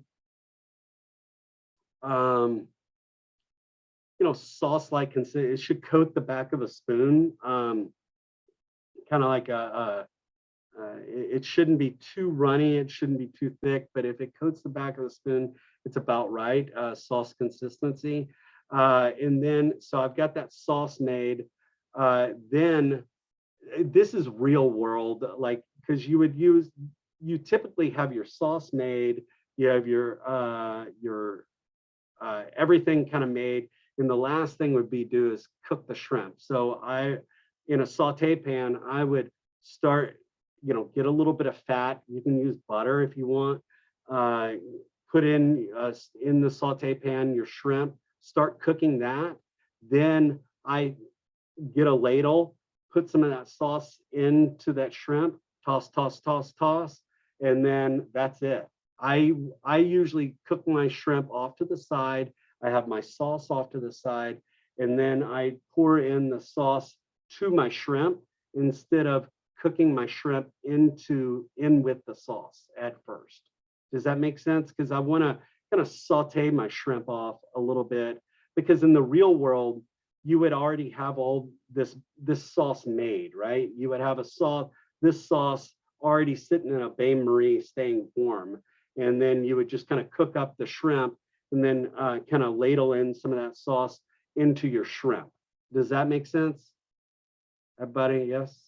Yeah, all right. So that's kind of what I'm gonna do, because we don't want to have too much sauce. We don't want it too saucy. And that means I can adjust the sauciness. And then I'm gonna I usually get a quenelle or get 2 spoons and make like a football looking shape for my grits. I put that in the middle, and then I'll kind of line my shrimp around the sides and nappe a little of the sauce on top. Finish it with some parsley and some green onions. The green onions I usually cut on a hard bias, really thin, and top it right off at the top.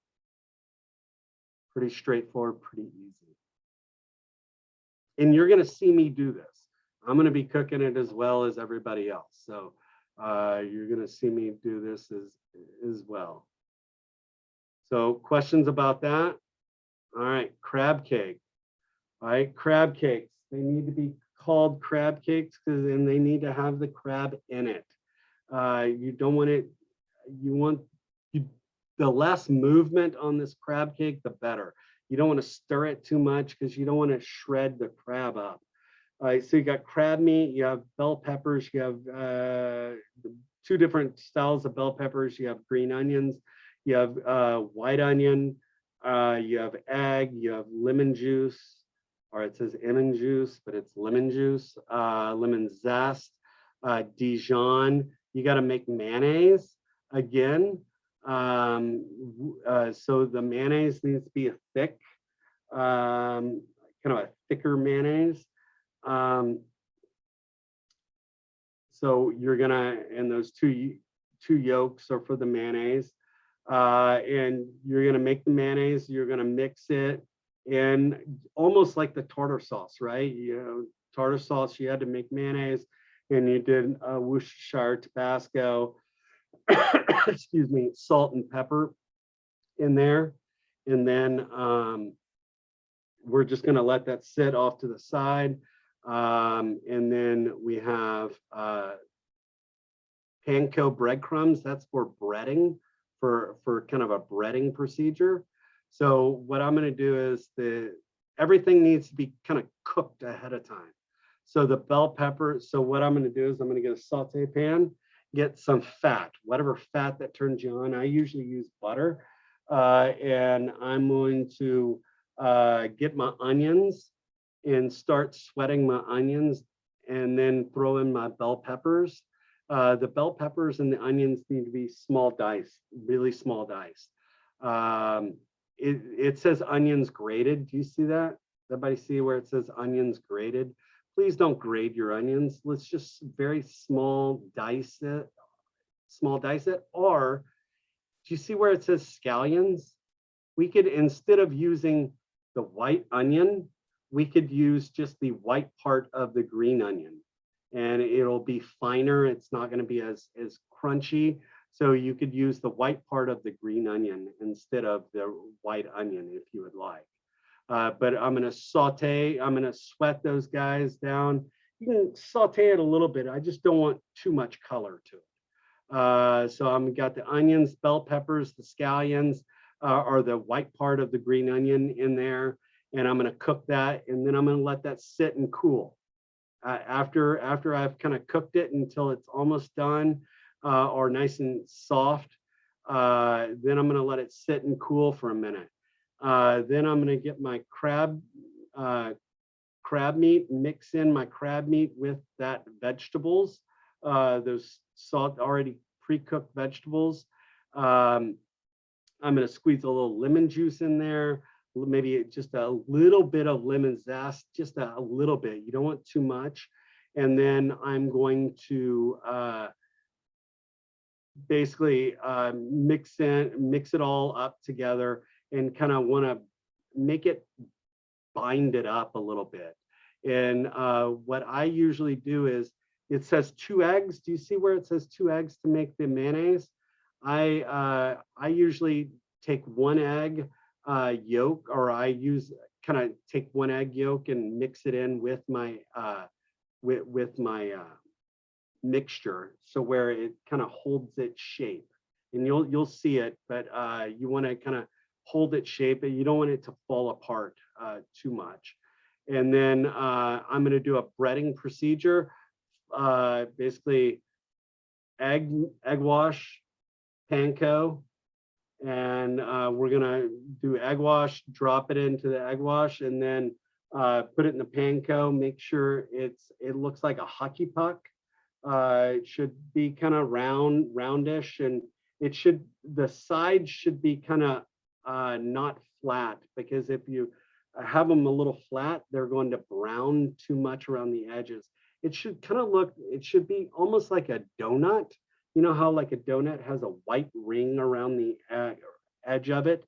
That kind of is kind of what you want. You want it kind of, so when you pan fry it, you're gonna have some oil into a pan, and you're gonna brown it on one side, brown it on the other, and make sure it's hot all the way through.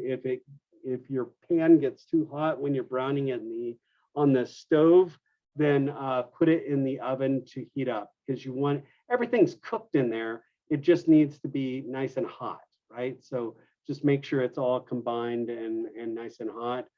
And that is the crab cake. And then you've got your remoulade and this mayonnaise. This mayonnaise is part of your remoulade. So you got your mayonnaise right here, capers, cornichons. The cornichons, if you don't know what those are small little gherkins, or small little pickles. They're a little, they're just a little bit, they're not like, they're not sweet, they're dill, but they should be small diced. Your capers should be rinsed and chopped up. Your anchovy, I would use a half of an anchovy, not a whole anchovy. You need a half an anchovy. You don't want it too strong. Lemon juice, Worcestershire sauce, and Tabasco. It's almost like you're making the tartar sauce again. It's almost just like tartar sauce. But this one has anchovies and cornichons and chives in it, and the tartar sauce did not have the cornichons. It had sweet pickle relish. But everything should be nicely finely chopped. Questions about the remoulade? Hoppin' John.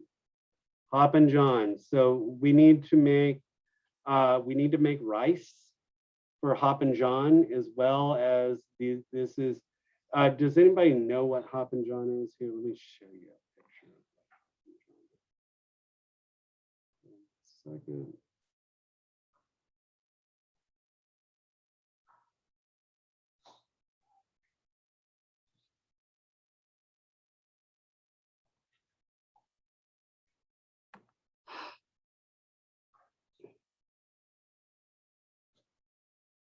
Okay, so here's kind of a picture of what Hoppin' John looks like.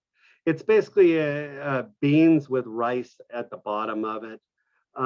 So we've got to make our rice pilaf ahead of time. So we've got to make rice pilaf, and so you're going to make the rice pilaf. Any questions on that? Rice, it's a 2-to-1 ratio, 2 parts liquid to 1 part rice, correct? And unless you were using a rice cooker, a little different, but that is the rice. And the other stuff, the black-eyed pea portion of it, what I would do is I would get a sauce pot, get your bacon. You're going to cut up your bacon into lardons or small pieces. Then you're going to cook your bacon until it's nice and crispy. Take it out of the pan, put it off to the side, reserve it for later. Then you're going to have your onions. You're going to sweat your onions, and you can kind of cook it until it's nice and done. Once that happens, then you are going to put your black-eyed peas in, and we are going to then we'll put in our liquid. And I usually mix it. It says chicken stock, but I use a little bit of water as well, because if I use 100% chicken stock, it tends to be very gelatinous. So I usually will do a combination of chicken stock and water. If you're at home, you're going to probably use chicken broth. There is no collagen or elastin in that, so it's not that big of a deal. But you just want to cook your beans until they're nice and soft and done. Once that happens, then you typically try to manage that liquid so where it's not so it's kind of almost reduced down to almost nothing, and it's kind of juicy but not too juicy. And you can kind of see right here, it's kind of it's wet but not like it's not like soup. Does that make sense? I don't want it real soupy like. Does that everybody follow me on that? I don't want it just sitting in like soupiness in the rice. I don't want the rice to be all too wet with the soupiness. So you want to reduce that liquid down, or whatever you can do with that that liquid. You just want to reduce it down, or not use it. Use a strainer, or use a slotted spoon or something to do with that on the Hoppin' John. Are we good on the Hoppin' John? Pretty straightforward, pretty easy. All right, so we'll take, it is 9:08. So let's say it's 9:10. Let's come back in 10 minutes and we'll do the last day, and then we'll wrap up the class and be done. Cool. So 10 minutes from now, I'll see you in 10 minutes.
All right, you want to knock this last day out, and I'll let y'all go for the day.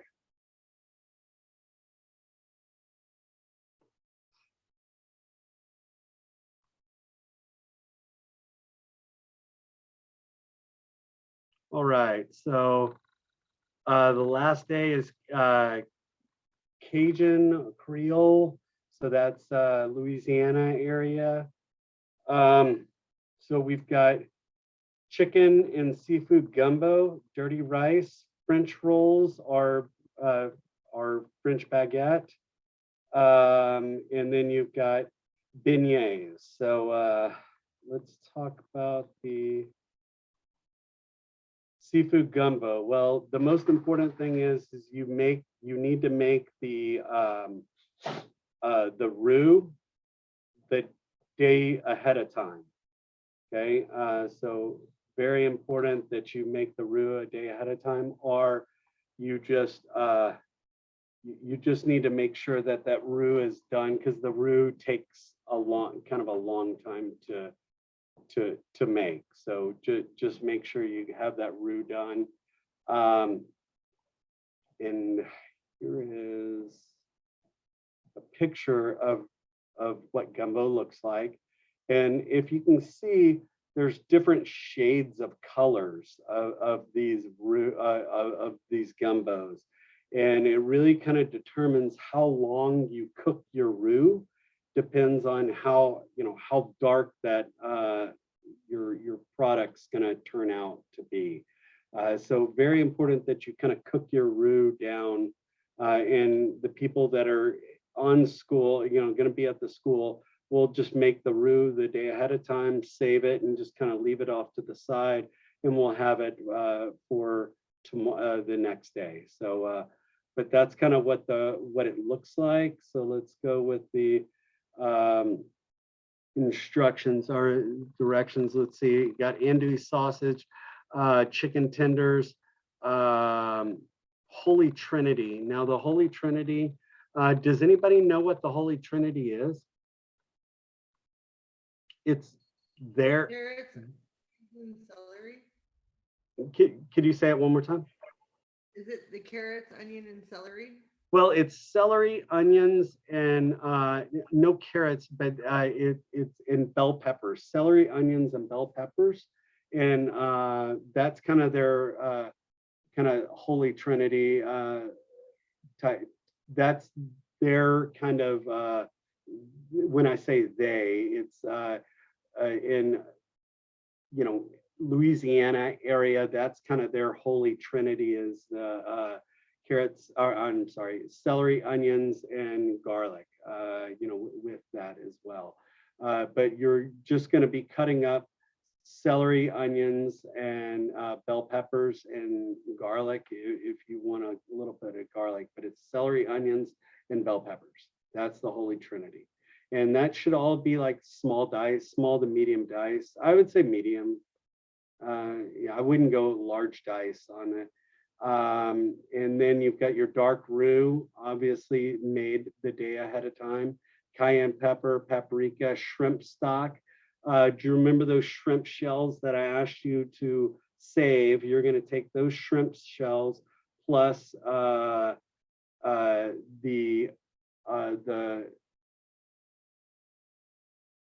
if you have any more shrimp, you could use the shrimp shells.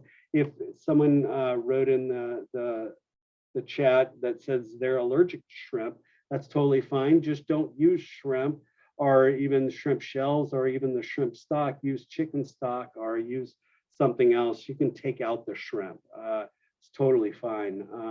You do not need to do that.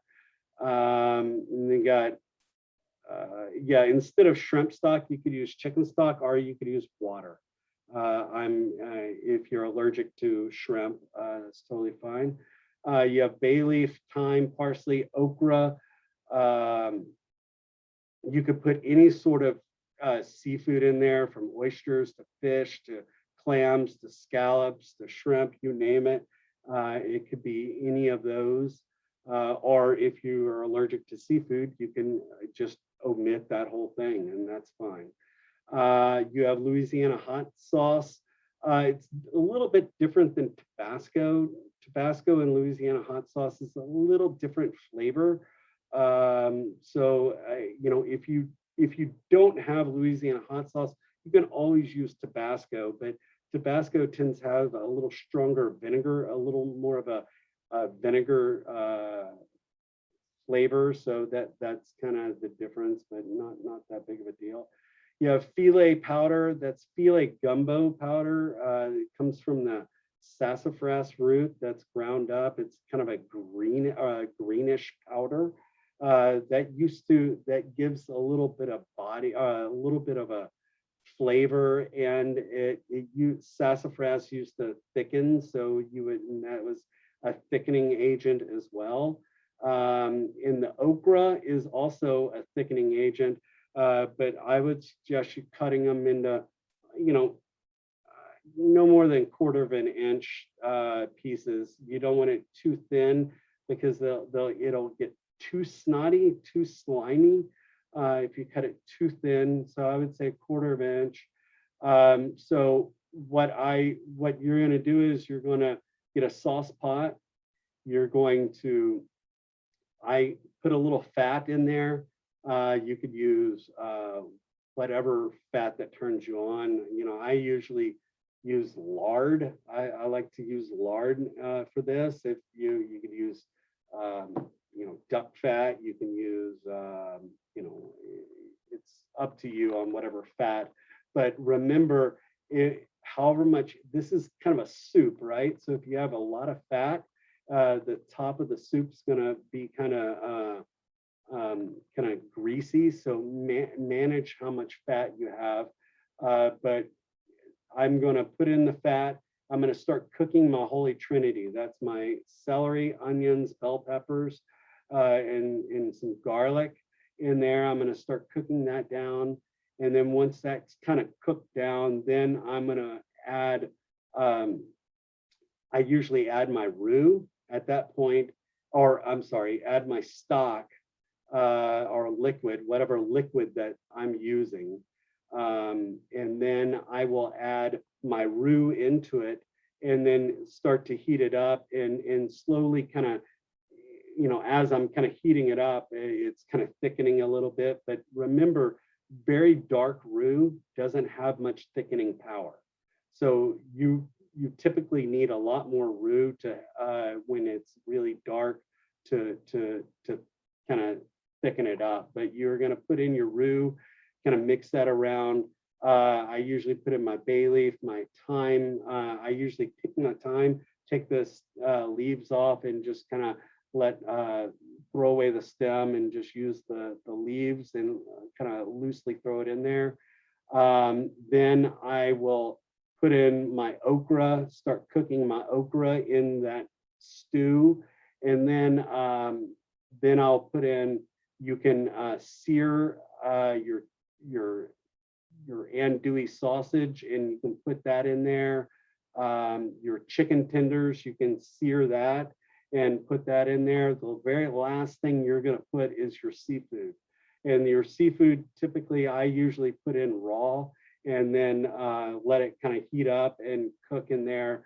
But the seafood, all of this shouldn't, that the shrimp or the oysters or the clams or the scallops, any of that, that's not going to take more than 10 minutes to really cook in there. So it's not going to take that much time.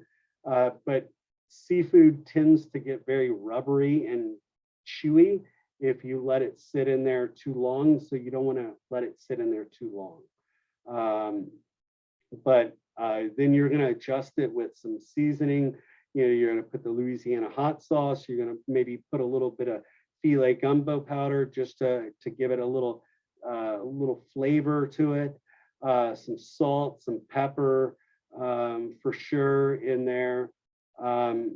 Questions about that? You just kind of want to cook it all down, and you need to make sure that we need to also cook some rice. So you need about a half, I'd say maybe a cup of rice or a half cup of rice. You need to cook that rice and have that done. And you're going to just plate it up like, oops. Or actually, you know what, we can not do the rice, the regular rice, and we can do just the dirty rice off to the side instead of just doing two different rice dishes on that day, because it's asking for, I'm sorry, hold on.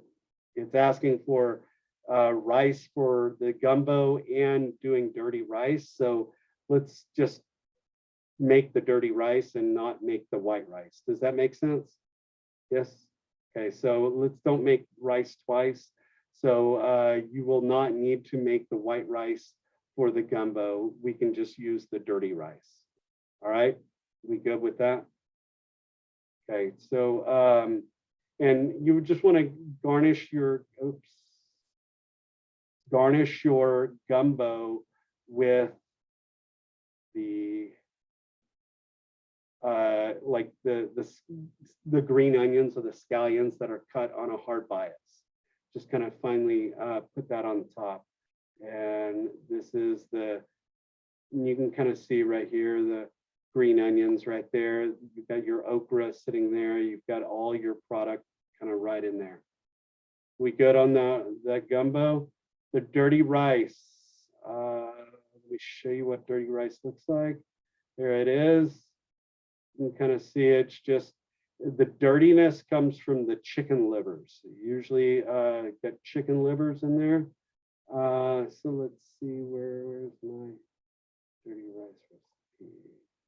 All right, we've got Holy Trinity. Again, that is the bell peppers, the onions, the celery, and some garlic. So that's the Holy Trinity. So you need to have that small diced. You have your rice. You have chicken livers, bay leaf, thyme, cayenne, Worcestershire, paprika, Old Bay, Louisiana hot sauce, chicken stock, scallions, and salt and pepper. So you're gonna get a sauce pot. You're gonna cook your Holy Trinity, cook in some fat.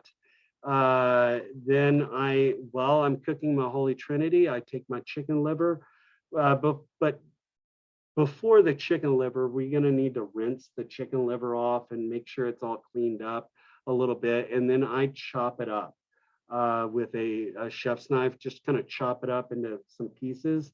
And then when I'm cooking my Holy Trinity, then I put in my chicken liver, cook that down, break it apart, make it look like it's gonna look like ground beef, kind of chunky, or little pieces. Then I usually put in my bay leaf at that time, my dried thyme, and then I will put in my rice, toss my rice in there. Then I put in my liquid, and I put in a little Tabasco, or I'm sorry, Louisiana hot sauce, a little bit of Old Bay, sprinkled that, a little paprika, and then let that come up to a simmer, turn it down to a very low simmer, and either stick it in the oven at 350 degrees covered for about 20 minutes, or cook it on the stovetop covered at very low temperature for about 20 minutes as well. Once it's done, you're gonna get a fork and you're gonna fluff it up, and you're gonna taste it and make sure it tastes good. If you need to add salt to an already cooked rice, because typically we use kosher salt. So what you wanna do is get that salt and crush it with your fingers, so where it doesn't have the big crystals, because those big crystals will make it really salty, like salt bombs when you taste it. So you want to crush up that salt and put it in there if you put it in at the very end. But it should look something similar to like this right here. Here, and there's a few different variations. This has got red bells, green bells, and all of that. But whatever bell pepper we are going to use, celery, all of that. Any questions on the rice? Pretty straightforward, pretty easy. The baguette or the French roll.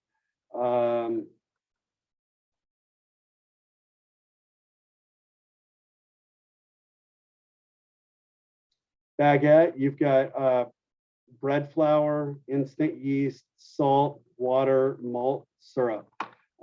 Basically, you're going to, it's a straight method. Basically, you're gonna, it's what I call dump and whirl. You dump everything in and you mix it all up and make a dough.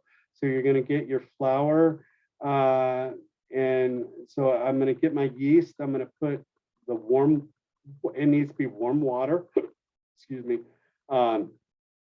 Needs to be warm water. So I get my yeast in my warm water in a bowl or a mixer.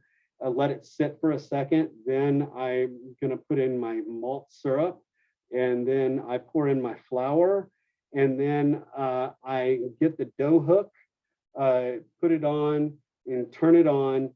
Then once I start mixing it, that's when I will put my salt in. I don't like to put in my salt until I start mixing it, because if the salt touches my yeast directly, it could kill my yeast. So I want to kind of wait and kind of mix it for a second, then put in my salt. But if you're going to do it by hand, you're going to do the same thing. Put the liquid and yeast into a bowl, and put in your flour, and put in everything and start mixing it up by hand at first, and then put in your salt and then mix it up. But you're going to have to knead it until the structure is solid. And you do like a window test. You grab a little bit of the dough, you stretch it out kind of thin, and it should be really thin. But when you stretch it out, kind of like silly putty, you kind of stretch it out kind of like silly putty, and it should be nice and thin, and it shouldn't rip apart. It should be nice, and you should be able to see through it. But that is, you're going to let it sit and ferment. The first time you'll punch it and then punch it down, and then you're going to form it into either baguettes or into rolls. You could do like a clover leaf roll if you wanted to, whatever else. But we're going to form it into some sort of shape, and we're going to bake it in a 425-degree oven until nice and done and golden brown and crispy. So that's something. And this is probably one of the first things that needs to get done, because you got to make the dough, you got to let it ferment, and then you've got to then, after it ferments and doubles in its size, then you have to punch it down, then form it and let it proof again, and then bake it. So this might need to be one of the first things you get started on that day. And then we've got beignets. Beignets are basically a kind of it's like a French donut, or a kind of a Cajun style donut. It's basically fried dough that kind of puffs up, and it's usually kind of hollow in the side, hollow, but a little bit of doughiness in there. And then you basically fry it up and you dust it with powdered sugar, usually served with coffee. So let me get that recipe. All right, so here's the baguette, and you have flour, salt, sugar, baking powder, baking soda, instant yeast, buttermilk, egg, vanilla, and powdered sugar. The powdered sugar is only for finishing. You're going to basically, you're going to make the dough. You're gonna get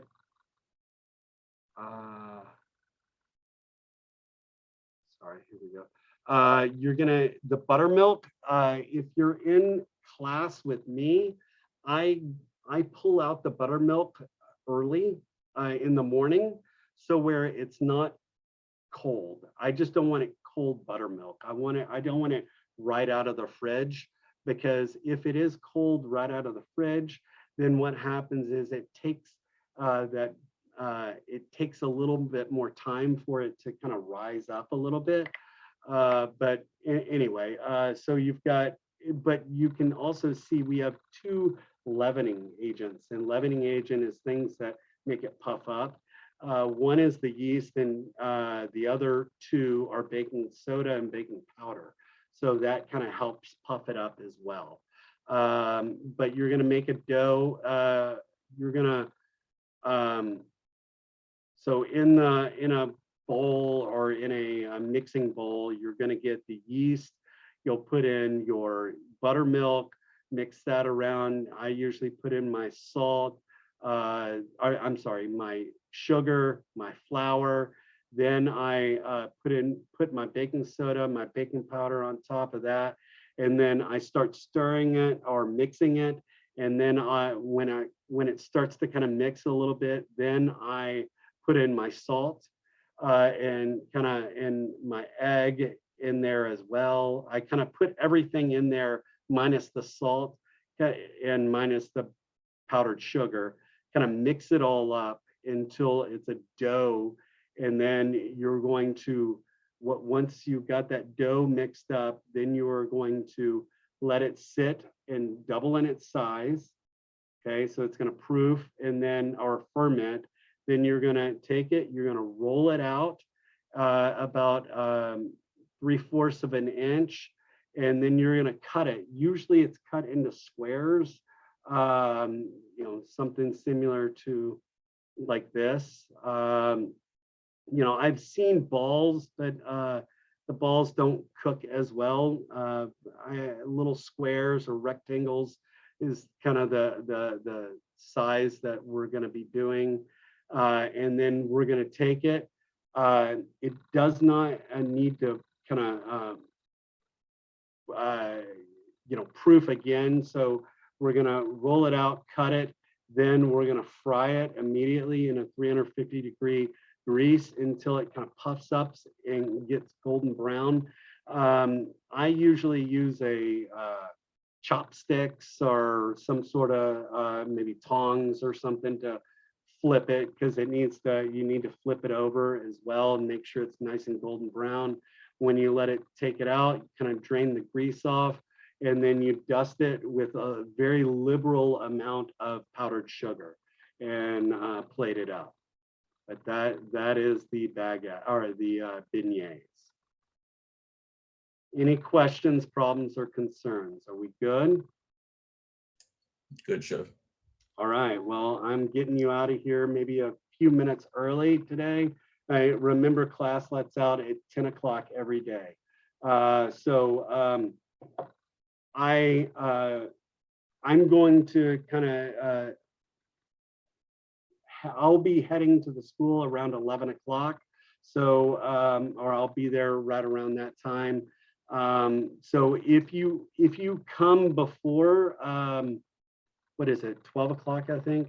If you come before 12, you need to make sure, you need to call me and make sure that everything is set up, because I don't know if everything's set up right now. So just call me or text me before you start to head to the school to pick up your food. But my on-ground people, I will see you tomorrow. I will have that door propped open. I'll come grab you. But I'm going to kind of show you kind of what I was thinking. Instead of y'all sitting outside for a long time, I'll kind of have I'll kind of let y'all sit in a classroom or hang out in the classroom or something like that. But I'll come find you tomorrow morning. But it'll be, go to the back of the school, kind of the back of kind of where the grease trap is and all of that sort of stuff. That's where I'm going to kind of open that back door for everybody to let you in. Chef, But yes. Is there gonna be like anything specific that may be left out of the boxes we're picking up? No, it should. No, everything will be there? Okay. It should be there. And again, I say should, but if there is something missing, I'm going to notate that on the box or on a piece of paper or something like that. But I was assured that we're going to have everything, but I trust but verify, and I haven't verified yet. So, but Okay, thank you, but I Chef. will make sure that, and if it is left out of the box, I'm not going to penalize you for any sort of thing because of that, because then it's our issue, not your issue. So, Okay, Cool. thank you, Chef. all right. Hey, guys, it's so nice to see y'all. I'll see y'all tomorrow. Any other questions or problems before I let you go? I always like to ask if there's any tools or gadgets that you recommend getting for this course. A digital scale would probably be something good, because we're going to be weighing out, we're going to be doing breads and all of that sort of stuff. So a digital scale works really well. I mean, if you're on ground, I've got digital scales. That's no problem. But if you're at home, a digital scale really is helpful. But I will make sure if there's some certain things, I will write it down and make sure I let y'all know. Okay, perfect. Thank Yeah, you. of course. Would you like us to take pictures and send you our production sheets, or do we just bring them to you in class? You can bring them in class. If you're on ground, you bring them to class. But if you're not on ground and you're online, you need to send me pictures. I will set up a shared folder for y'all later on this afternoon to put your pictures. But if I don't get to do that today, you can send your pictures just by email or by whatever until I get it done.